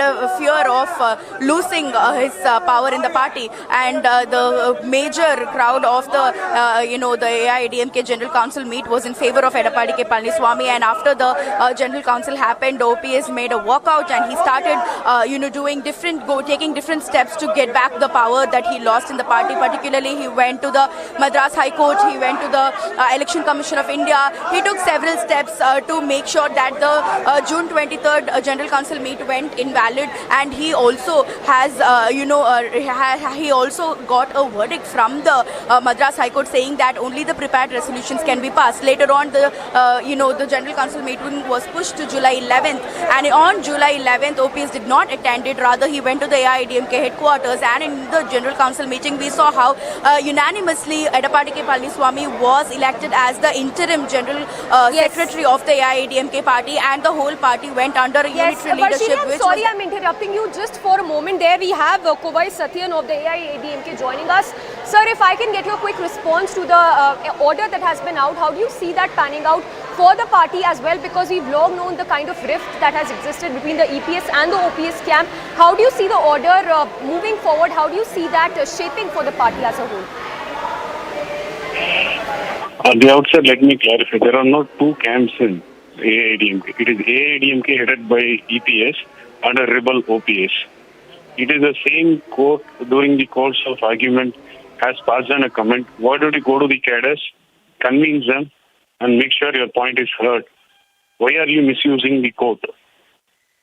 This is the same statement. And the status quo of 23rd is not a setback to EPS, it is indeed a setback to OPS, because 23rd, all the resolutions tabled were rejected by the General Council members, and any General Council meeting in future to be held, there has to be an agenda of single leadership. That was the resolution which got unanimously passed. Even if it were to be under a person appointed by the court, the General Council which is to be held will have the resolution and agenda of single leadership, where everybody knows the majority is with Mr. EPS, and he is going to get elected again. Okay, sir, just a follow-up question. So would you say that everything is hunky-dory when we talk about the AIADMK party? Because there have been rifts and it has been out in the open for so long now. Yeah, that's the ulterior motive and selfishness of one person. And he is determined to take the task of the party, which has given him life, which has given him recognition, which has given him the post. Because of his ulterior motives, just because he lost his image and credibility in the minds of cadres, he doesn't want to give away the power. This is a democratically run party. It is run by the cadres. When the cadres decide the party needs to move towards single leadership, and the single leader has to be EPS, having known that he doesn't have any credibility nor any support among the cadres, now he is harping on the judicial means and banking his fortune and luck on the outcome of judiciary. All right. Thank you, Mr. Kovai Satyan. So that was the AIADMK spokesperson giving his response on the order that has been passed by the High Court. In fact, the order states that the General Council meet polls will take place, and it's said to be a big win for the OPS camp there. So tracking closely all the updates. Varshini, they're reporting live from Chennai. Varshini, if I can come back to you, if you can talk to us more reactions that have been coming in, any response that you are picking up from the AIADMK as of now? Well, as you can see right now, we are in front of OPS's house. You can see music, dance and celebration by the AIADMK cadres here, who are extremely happy about OPS OPS finally getting a win in this matter. This is considered as a big victory for OPS's camp because the kind of fights that OPS had to put one by one for the past 2 months was extremely high. And now the cadres are celebrating like anything. You can see them dancing on the road, literally on the road. There is music, dance, and also bursting of crackers happening here. While we also hear that O. Pannirselvam might right now immediately leave to Jayalalitha's memorial so that he could take the blessings and move forward with his next course of action. As of now, the cadres are just enjoying the victory, the momentous victory, and at the same time, EPS also has been discussing with his camp, with the important supporters of his camp right from the morning today to discuss on the next course of action, if at all, whatever the verdict comes. And now that the verdict has definitely become a setback for Edapadi K. Palaniswamy's camp, there are huge meetings and discussions happening at his house in Chennai, where we can see how the discussions are happening at his house, where they will also be coming up with a lot of plans to appeal again to the Madras High Court or the Supreme High Court to come to a conclusion in this matter. While the Madras High Court verdict says that a new General Council meeting must be convened with both the leaders being the coordinator and co-coordinator. It's going to be a tough spot because now that there is a rift between both the important leaders, them coming back together and taking a unitary decision in this matter is definitely and most anticipated right now. And the EPS faction will be definitely upset about the verdict that has come out, and they will be taking up a lot of discussions on the same, and we will have to wait and see what will be the next step that EPS will be taking so that he can get back the unitary leadership, the single leadership of the party once again. For the past 1.5 months, he's been completely enjoying the single leadership of the party, but right now this setback of a verdict is definitely going to change the course of things, and Edapadi K. Palaniswamy has to come up with some or the other plan so that they will be able to make it once again possible in the new General Council meeting that they have to convene very soon, and that will also be details will be divulged very soon by the AIADMK headquarters. But as of now, everything goes back to whatever it was before June 23rd. Therefore, whatever happened in the past 2 months will be nullified, and the status quo before June 23rd will remain, and O. Pannirselvam will be the coordinator, and Edapadi K. Palaniswamy will be the co-coordinator, and all the other people who have also been terminated from the AIADMK along with O. Pannirselvam, his supporters like Manoj Pandey and Vaidhyalingam and other supporters of OPS, more than 25 of them were completely terminated from the party, even from the primary membership. Now everybody will be resuming their previous positions in the party, and they will all have equal importance like they had before the General Council meeting that happened on June 23rd. So it's definitely a big day for the O. Pannirselvam camp, and that is why we are seeing so much of excitement, so much of dance and music, and all these celebrations happening right in front of the OPS's house. And OPS is likely to leave now to Jayalalitha's memorial in the Marina Beach to offer his prayers and respects like he usually does before or after doing anything and everything, and that is going to happen today also. And he will be meeting with the press also very shortly to answer a lot of questions about how he is going to take up the matter from now on, how will he have be resuming his positions in the party, and what are his plans to come up with the next General Council meeting, as it has to be convened with both the coordinator and the co-coordinator. Edapadi K. Palaniswamy and O. Pannirselvam has to come together to convene the upcoming General Council, and it is going to be definitely crucial for both the camps from now on.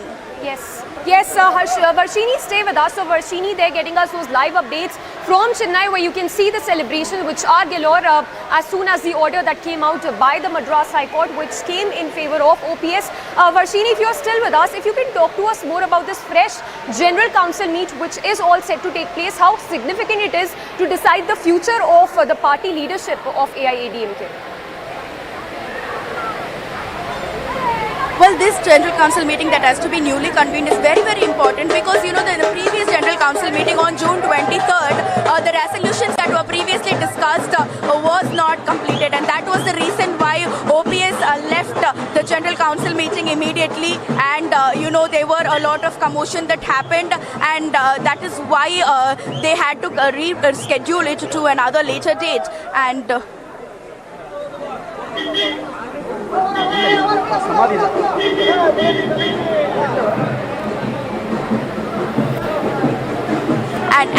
only after that, all the issues started, and went to the rescheduled date of July 11th also took place without O. Paneerselvam being present there. So whatever resolution was taken was taken without O. Paneerselvam's presence in the General Council meeting. And with all the fights now, the court has given an order in favor of him to resume power as his old position as the coordinator of the party. Therefore, in the new General Council meeting, any decision, any resolution being taken will have to be taken with the assent of the coordinator of the party, O. Paneerselvam. The cars are ready. They are ready to move to the J. Jayalalitha's memorial, and O. Paneerselvam will also be leaving now, where you can see. And it is expected that he will also be meeting with the press. He will answer a couple of questions, and that is what is being the situation currently right now. But at the same time, talking about the General Council meeting, it's going to be definitely very crucial, because after this whole episode of O. Paneerselvam and Edapadi Palaniswamy having all the issues and the rift that has now currently created in between them coming back together and them deciding upon a mutual decision and a mutual agreement on who will have the single leadership, or will a single leadership happen, or will they be able to come back and reunite and have a dual leadership in the party once again, are the biggest questions that needs answers right now. And right now, looking at all the issues happening for the past few months, it is very unlikely that EPS and OPS will be able to come back together and work in a partnership mutually. Therefore, we'll have to see how this new General Council meeting is convened. What are these two factions coming up with, and how are they going to mingle together, combine together, and how are they going to, make sure that the party and the cadres and the public and the people who follow the AIADMK party do not get affected by this leadership tussle that's going on between the top two leaders of the AIADMK party. So right now, we just are waiting for an official statement by O. Paneerselvam, who is likely to come out of the house and leave to J. Jayalalitha's memorial anytime now. So we'll have to see how both the factions combine together and are making a decision upon the same about how a General Council meet could be, convened, and how it could be, taking a new dimension in this whole case, and how things are changing for the AIADMK party. Yes, Varshini, stay with us. So Varshini giving us some important details, saying that how difficult it is from the condition, from the situation we see as of now. It's very difficult for EPS and OPS to come back on the same page again, and of course all eyes will be on that General Council meet, which is all set to happen. For now, the dual leadership is set to remain until it's decided on the next leadership when it comes to the AIADMK party. Varshini continues to be with us. Varshini, we understand that the OPS from here will be going, is expected to go to Jaya's memorial as well. If you can talk to us more about how the day is going to pan out to be like. We understand there's going to be some media briefings as well by the party leaders. Take us through all the details that you're picking up. Well, currently we can see that the cadres are enjoying in front of the house. That is the scenario that we are picking up. The cadres are considering this to be a big victory, because for the past few weeks, all that OPS faction had got was setback after setback. It was a big, disappointment after disappointment for the OPS cadres. Therefore, right now, this is considered to be a big victory, and the cadres of the OPS supporters and the cadres are currently celebrating immensely in front of his house. And at the same time, like I mentioned, the OPS will be leaving to J. Jayalalitha's memorial immediately to pay respects and to get her blessings and to resume power as the coordinator of the party, because as he had been officially terminated from the party, not just him but also his supporters, including Manoj Pandian and Vaidilingam, etc., had also been terminated from the party.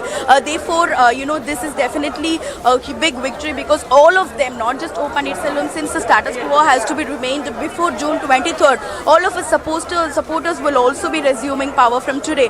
Therefore, this is very, very crucial for the OPS faction today, and they will all be, have to go to the AIADMK headquarters. There is an expectation that from the Jayalalitha's memorial, they will be moving to the headquarters of the party. Therefore, going there or from there on, he can go back to his chamber. Once he had to clear it all out, now he can go back to his chamber and resume his power as the coordinator of the party. So therefore, discussions between OPS faction and EPS faction can also begin from today because of the order, or there could be, appeal by the EPS faction now that they have a huge setback in this matter. The whole interim general secretary position that EPS assumed after the July 11th General Council will now go invalid. Whatever happened in these 2 months is absolutely nullified by the order that has been passed by the Madras High Court right now. Therefore, EPS faction is expected to go on and on with their next course of action to get back the power that they had for all this while. Therefore, there is expectation that EPS will be discussing with his supporters throughout the day from various parts of the state to decide upon what will be their plan. Will they have to appeal in the Madras High Court, or are they going to take it to the Supreme Court, or whatever that they will be coming up with? And at the same time, there could be many attempt by the O Pannirselvam faction also to get in touch with EPS so that they can combine together and convene a new General Council meeting as per the Madras High Court order. So it's definitely a very big, exciting day for the AIADMK party from both the factions. There are so many expectations that about their next course of action.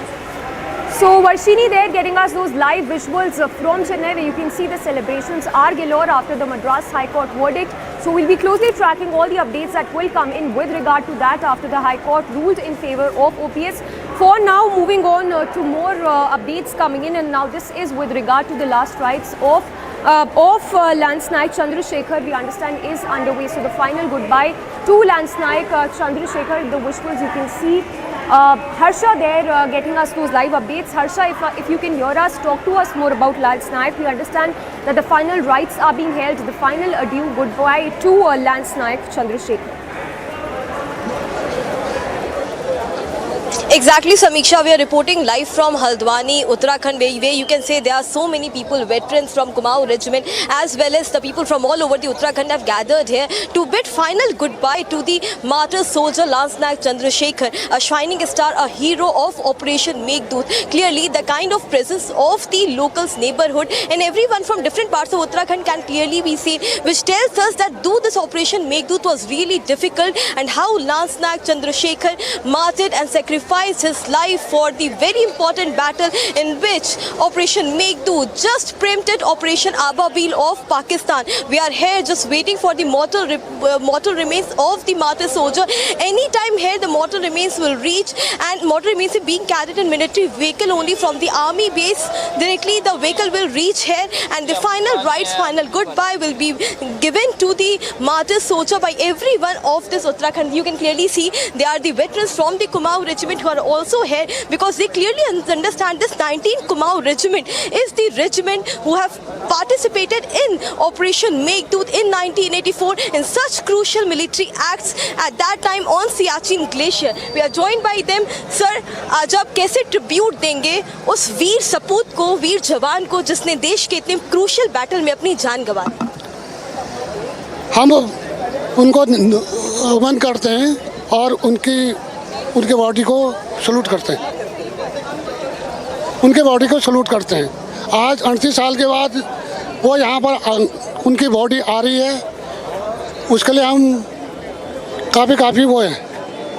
So these are the veterans of 19 Kumaon Regiment. Also we see there are also many veterans here who have gathered, the locals from Uttarakhand as well as everywhere you will see the youths, youngster, neighborhood, locals from Ranikhet, from Dehradun, from Haridwar, everywhere. Not even from here, the 19 Kumaon Regiment veterans who are anywhere, they have gathered here because it was such a crucial battle at Siachen Glacier, Operation Meghdoot, and finally after 38 years, family will experience experience a closure, a weight of the family in Haldwani will finally get over, because in this 38 years it was so much that family has went through, that family has suffered. I'll show you the visuals also. Will come forward. I'll ask my camera person Surinder Shah to come along, and we can see there how many veterans are here waiting for the mortal remains to arrive at the native residence of Lance Naik Chandrasekhar. Sir, आप क्या कहना चाहेंगे? आज आखिरी विदाई आप जवान को दे रहे हैं। 38 साल एक बहुत लंबा समय होता है। फैमिली को भी आखिरकार वो शांति मिलेगी, वो सुकून मिलेगा कि कम से कम हम पार्थिव शरीर को अंतिम संस्कार कर पाएंगे, एक विदाई दे पाएंगे दिल से, क्योंकि कहीं ना कहीं मिसिंग होना और पार्थिव शरीर घर पे आना बहुत बड़ी बात है। ये बहुत बड़ी एक रोमांचकारी एक रोमांचितता भर गई है सबके शरीर में। हम उनके साथी हैं, हमारे 19 कुमाऊं का ही थे वो।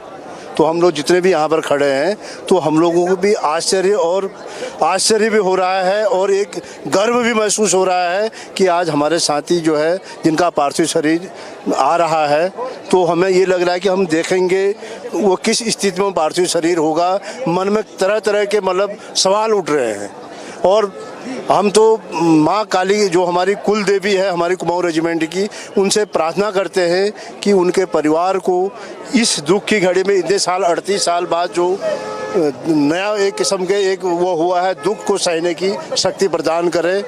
और इस बात की भी खुशी हो रही है कि हल्द्वानी के जो आम जनता है, जिस प्रकार से वो आज जो है एक सैनिक को सम्मान दे रही है, जिस प्रकार यहाँ लोग खड़े हैं, 2-3 दिन से घर में तांता लगा हुआ है, तो ये अच्छा लग रहा है, हमें गर्व महसूस हो रहा है। सर, आपसे जानना चाहूंगी, आप लोग भी 19 कुमाऊं रेजिमेंट के, कहा जाता है कि वो रेजिमेंट है जो उस वक्त सबसे मुश्किल चोटी पॉइंट नंबर 5965 को अपने कंट्रोल में करने में कामयाब हुई। पाकिस्तान के ऑपरेशन आबाबील को ध्वस्त किया। एक बहुत बड़ी बात थी, किस तरह की ट्रेनिंग, किस तरह की एक्सपीडिशन आप लोग को उस सियाचिन ग्लेशियर की दी गई थी। इतना मुश्किल ऑपरेशन, लेकिन एक गर्व की बात भी है पूरे परिवार के लिए कि अगर जान गंवाई तो उस ऑपरेशन को पूरा करके, ऑपरेशन मेघदूत को सफल करके।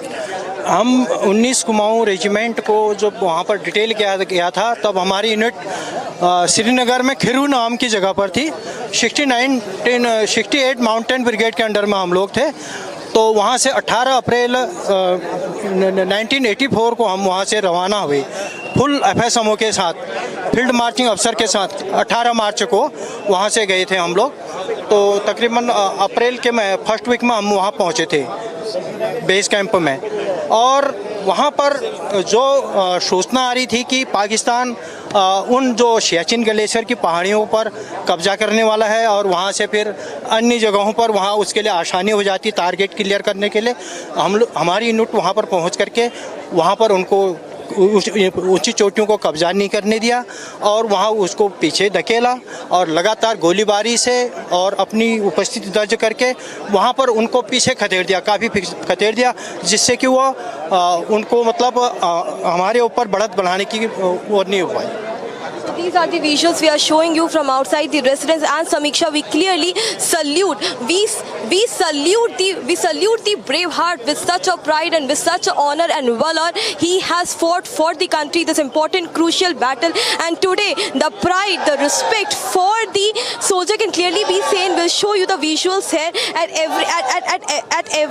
everyone here are sloganing Vande Mataram, Bharat Mata Ki Jai. So these are the visuals which we are showing you from Haldwani, clearly, which tells you that how much respect they have for the brave heart, for the martyr soldier. We are also joined by the locals here from Haldwani. आप लोगों से जानना चाहेंगे, एक युवा के तौर पर आप लोग कैसा महसूस कर रहे हैं? एक युवा के तौर पर आप लोग कितना रिस्पेक्ट महसूस करें कि हर युवा के लिए भी देश के लिए मन मिटना, सैक्रिफाइस करना एक बहुत बड़ी बात है, और 38 साल बाद पार्थिव शरीर पहुंचना। सर्वप्रथम तो मैं अपने देश के जो वीर हमारे देश में शहीद हो चुके हैं उनको मेरा जय हिंद, नमस्कार सबको। मैं उनके जो आत्मा है उनको सच्चा नमन करता हूँ। हमारे देश में प्रदेश जो उत्तराखंड है, हमारे प्रदेश के 38 साल के बाद चंद्र सिंह हरबोला सर शहीद हैं। आज हमारे हल्द्वानी में उनका पता 38 साल बाद लग चुका है। हमें यह गर्व है कि उनके घर वालों को ये आशा होगी कि हमारा बेटा क्या पाकिस्तान में कब्जा है या कहीं है। उनको पता ही नहीं था कि शहीद हो चुका, उन्हें लगा था कि शहीद है, उन्हें कहीं ना कहीं उनको आशा थी, उनकी वाइफ को, उनके बच्चों ने कहाँ देखे होंगे, 38 साल हो चुके हैं, उनके घर वालों, उनके भाई लोगों ने भी अच्छी तरह नहीं देख चुके हैं। तो उनको पता चल चुका है कि हमारा बेटा आ चुका है। उनके माता पिता लोग होंगे तो उनके भाई लोगों को, उनकी जो वाइफ इंतजार कर रही थी 38 साल के बाद, आज उनका जो अंतिम संस्कार होगा यहाँ लाया जाएगा और किया जाएगा। वो जो इंतजार है वो आखिरकार वो इंतजार खत्म होगा। वो 38 साल का जो इंतजार है आखिरकार वो खत्म होगा और वो अंतिम विदाई दे पाएंगे घर वाले। एक बात आप लोग से जानना चाहते हो, कुमाऊं रेजिमेंट एक ऐसा रेजिमेंट माना जाता है, कुमाऊं से सबसे ज्यादा जो युवा है, जो नौजवान है भर्ती होते हैं आर्मी में, जो देश के लिए वो जो डेडिकेशन है, जो स्ट्रेंथ है, वो कुमाऊं के लोगों में देखा जा सकता है। वो रेजिमेंट में जिस तरह से सियाचिन ग्लेशियर पे वो रेजिमेंट गया था, 19 कुमाऊं रेजिमेंट, वो एक ऐसा कठिन मिलिट्री ऑपरेशन था। जब आप लोग सुनते हैं तो कैसी देशभक्ति उमड़ती है आप?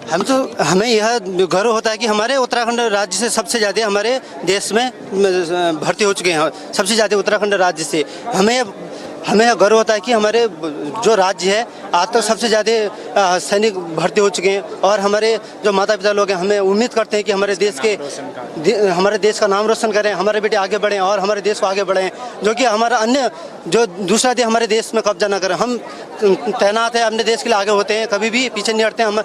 हम ये भाग्यशाली कहते हैं कि हमारे जो आने वाली पीढ़ी है वो भी क्या कहते हैं आगे बढ़ें और पीछे कभी ना हटें और देश का नाम रोशन करें। So these are the visuals of the youths we are clearly showing you. There are so many youths here who have gathered in Haldwani outside the residence. आप लोगों से जानना चाहेंगे कि युवा होने के नाते जब आप लोग सुनते हैं कि 38 साल बाद पार्थिव शरीर पहुंच रहा है, उस जवान ने ऑपरेशन मेघदूत, इतने कठिन ऑपरेशन में अपनी जान गंवाई, परिवार का इंतजार खत्म हुआ, बतौर युवा कैसी देशभक्ति आप लोग के मन में उमड़ती है? क्या आप लोग को भी लगता है कि नहीं हम भी सैन्य में जाएं, हम भी इंडियन आर्मी ज्वाइन करें, ज़्यादा से ज़्यादा युवाओं को ज्वाइन करनी चाहिए? जी बिल्कुल। सबसे पहले तो शव नहीं पहुंच रहा है, एक शहीद पहुंच रहा है, जैसा कि कहा जाता है मार्टियर्स नेवर डाई।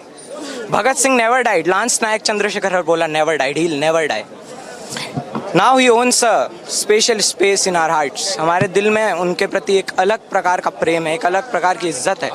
और हमारे लिए बड़ी बात यह है कि हमारे प्रदेश में, हमारे शहर में, जिस शहर से हमारा जुड़ाव है, वहाँ पर यह सौभाग्य हमें इसे देखने का मिल रहा है। ये जिंदगी में किसी को सौभाग्य नहीं मिलता जो हम लोगों को आज यहाँ पहली बार मिल रहा है, वो भी इतनी छोटी उम्र में। हम भी, हमारा भी मतलब तहे दिल से है, आर्मी के प्रति जो सम्मान है, उसके प्रति जो प्रेम है, वो इससे और कई 10 गुना बढ़ चुका है। और हम यही कहेंगे, वंदे मातरम, वंदे मातरम, भारत माता की जय। Clearly, it's a grieving moment for entire family members. A weight of a wife who have been waiting for her husband for almost 38 years. She got to know that he would be missing. He would be somewhere. She never expected that mortal remains of her husband will come. So, Fani, do you think it will be a closure for the family, for the daughters who have never seen their dad after 4 years? They were 4 years of age. They don't remember anything. A heartfelt tribute will be a honorable respect for the martyr. This must have been a little bit agitating in the very first instance when they just came to know about that they've found the body of their father. After, yes, they never expected, completely unexpected. They don't even remember the flashes of their father. So it must be agitating, but at the same time, the bigger thing is that the moment is a very proud moment. We can see too many people here standing. You can see too much crowd here, and we will in such high temperature. We are waiting for our shaheed. We are waiting for our jawan, the jawan of our state, the jawan of our nation. So the bigger thing is that this thing must have been agitating a little bit petrifying, but I don't really think the moment is the bigger thing. Is the that pride is more higher, and it is higher than that of the agitations and circumstances. And if we talk about people from Kumaon Regiment who are deployed in Kumaon Regiment, it was only 19 Kumaon Regiment who went there in the most crucial military act, Siachen Glacier. What kind of valor and strength feeling the people of Kumaon have? So many go for these toughest places, deployed at the most crucial places in the country. See, ma'am, Kumaon Regiment always belongs to us. As you can see, we are we are the residents of the Kumaon. So it's have a special place in our heart. So as you can see, Kumaon Regiment is the member of this paper is Kumaon Regiment. So it's we can say we can not express in thoughts in our speech. That's it. So clearly the youth are full of pride and honor for the martyr soldier, and now as the time comes near, the mortal remains of the martyr soldier will be shown. Here we are showing you continuously the visuals of the veterans of the army, the people who were in the same operation, the veterans, the army people, the Subedar major who was there in the same operation Meghdoot. Clearly they will bid a final goodbye to their colleague Jawan whose mortal remains are arriving today. Sir, जिस साथी ने आपके साथ operation Meghdoot में रहा, आज उसका पार्थिव शरीर जब 38 साल बाद जब घर अपने आ रहा है, आप उसको आखिरी विदाई देंगे तो अंदर से एक दुख, एक लॉस की क्षति वो सब महसूस कर पा रहे होंगे कि आखिरकार वो जो इंतजार है हमारा कि हमारा जवान साथी कहाँ दबा होगा, आखिरकार वो खत्म हुआ इंतजार। ऐसा बिल्कुल वो इंतजार खत्म हुआ। दुख तो इस बात का है, वो परिवार को लॉस होता है, सब कुछ है, लेकिन ये हमारे लिए एक बहुत बड़ी बात है और हर आर्मी वाला ये चाहता है कि मैं इसी तरह आऊँ। हम आए तो हैं, हमारा शरीर तो है, लेकिन जो आनंद इसमें है, जो हमारा 38 साल का जो तपस्या है, जो तृप्ति हमें आज मिल रही है, उसके लिए हमारे पास शब्द नहीं है। बहुत धन्यवाद है आप लोगों का जो आप इसको इतना प्रोत्साहित कर रहे हैं। बद्री सर, कहा जाता है कि देशभक्ति में जो मज़ा है, देशभक्ति में जो आनंद है, देश के लिए मर मटने में जो गम है, जो गर्व है, वो शायद बहुत खुश नसीबों को ही मिलता है, ऐसा भी कहा जाता है। तो ये बहुत गौरवान्वित करने वाला पल पूरे परिवार और पूरे उत्तराखंड के लिए और देश के लिए भी है। पूरे देश के लिए, हमारी 19 कुमाऊं के लिए, इंडियन आर्मी के लिए, भारतवर्ष के लिए ऐसे पल सबको नहीं मिलते। ये एक बहुत बड़ी बात है। ऐसा होना हर आर्मी वाले के मन में एक बात होती कि अगर इस तरह का मुझे भी हो, मैं भी लड़ूं, मैं भी आगे जाऊं। कोई भी आर्मी वाला कभी भी पीछे मुड़ना नहीं चाहता। तो ये हमारे लिए बहुत बड़ी बात है, बहुत बड़ा सम्मान है। धन्यवाद है मीडिया का, धन्यवाद है भारत सरकार का, धन्यवाद है इंडियन आर्मी का, 19 कुमाऊं का और इस प्रशासन का।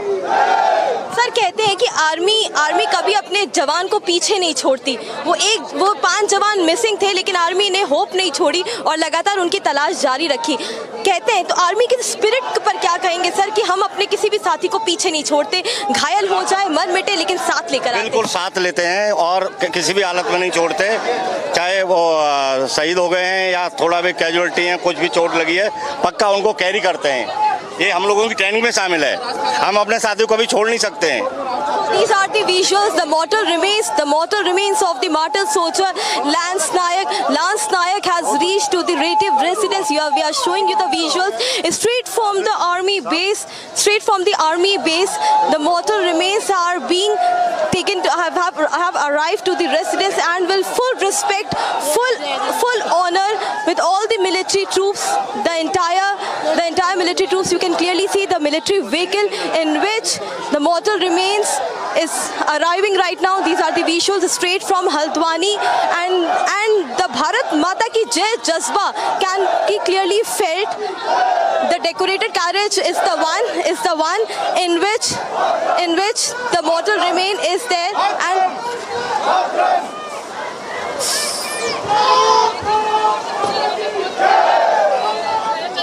बोला जी का अब थोड़ी देर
चलना पड़ेगा।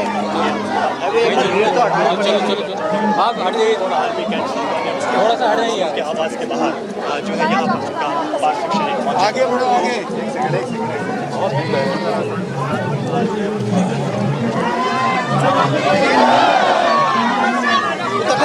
उतरने की शॉट लेंगे। ऊपर चढ़ो, ऊपर कह रहे हैं।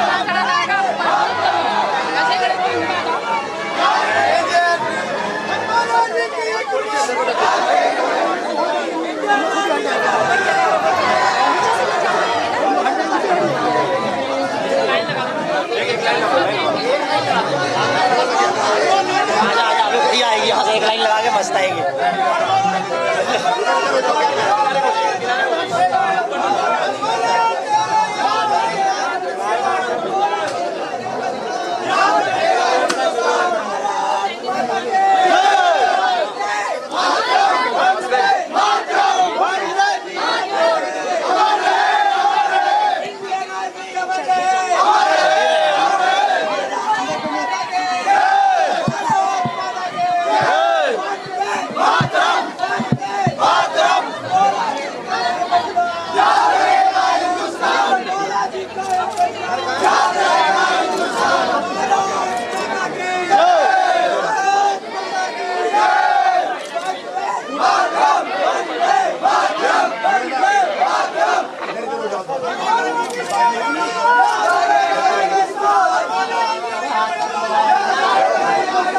सीओ साहब आए हैं, जिस बटालियन के साहब हैं ना उनके सीओ साहब आए हुए हैं, आप उनसे इंटरव्यू लो। मैं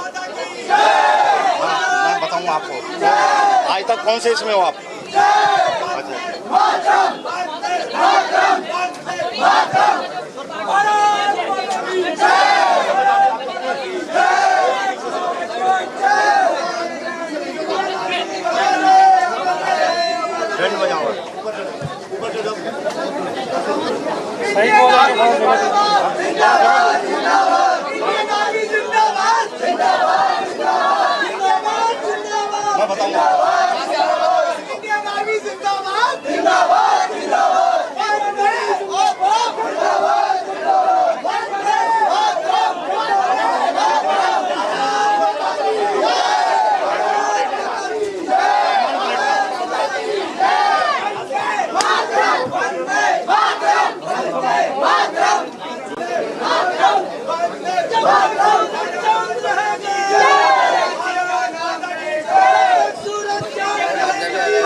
आप पीछे हटो, मैं पीछे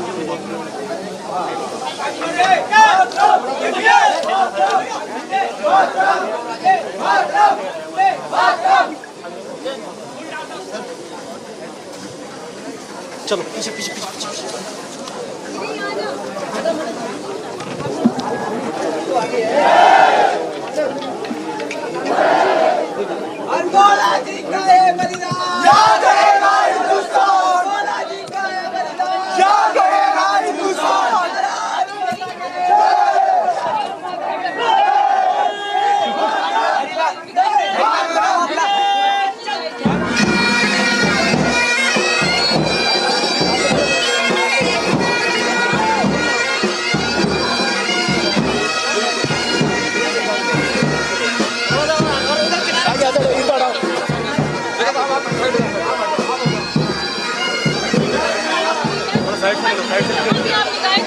वहाँ पर से फूल आपको दिखेंगे इस तरह।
हो जाए, अंदर हो जाएंगे, अंदर हो जाएंगे।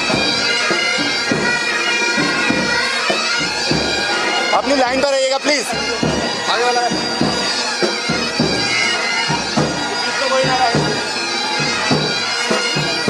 इधर साइड ऊपर हो जाए प्लीज, बाबू जी ऊपर हो जाओ।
चलिए चलिए वहीं आगे हो जाओ सब लोग, चलो वहीं आ जाओ, उधर आ जाओ, यहाँ कोई फायदा नहीं, करोगे उधर आ जाओ,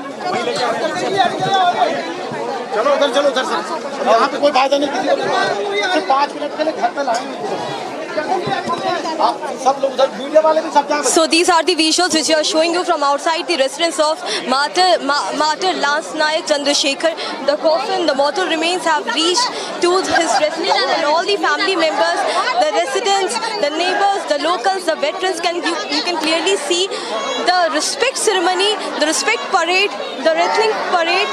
We clearly saw how the respect was being given, that ceremony, that parade, in which the entire mortal remain was brought to the residence, and the visuals outside the residence clearly tells us the pride, the honor, the respect everyone has for this brave soldier, the martyr soldier. You can see the visuals, the mortal remains have been kept inside residence, and one on one the family members, wife Shanti Devi, 2 daughters Kavita, martyr soldier Lance Nayak brother Puran Chand Harbola, all will be giving tribute and will be bidding goodbye, and we will clearly see the army.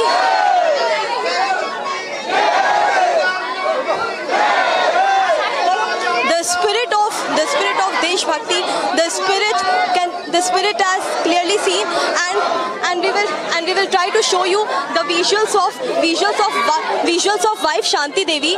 We will try to show you the visuals of wife Shanti Devi, daughters Kavita and Babida. I'll ask my camera person Surendra Shah to try to show you with more focus wife Shanti Devi, who was expecting her wait of 38 years finally comes to a closure. She's seeing the mortal remains of her husband, martyr soldier Lance Nayak Chandrasekhar. The grieving, the teary-eyed can clearly be seen. Lots of tears and sadness and grief amongst the family members. But yes, pride and respect can also be clearly seen, because as wife Shanti Devi also said, there's a proud moment for every countryman whose soldier, whose family member, whose jawan get martyred for this nation in the battlefield. There's such a proud moment. We are proud. And we'll try our camera person to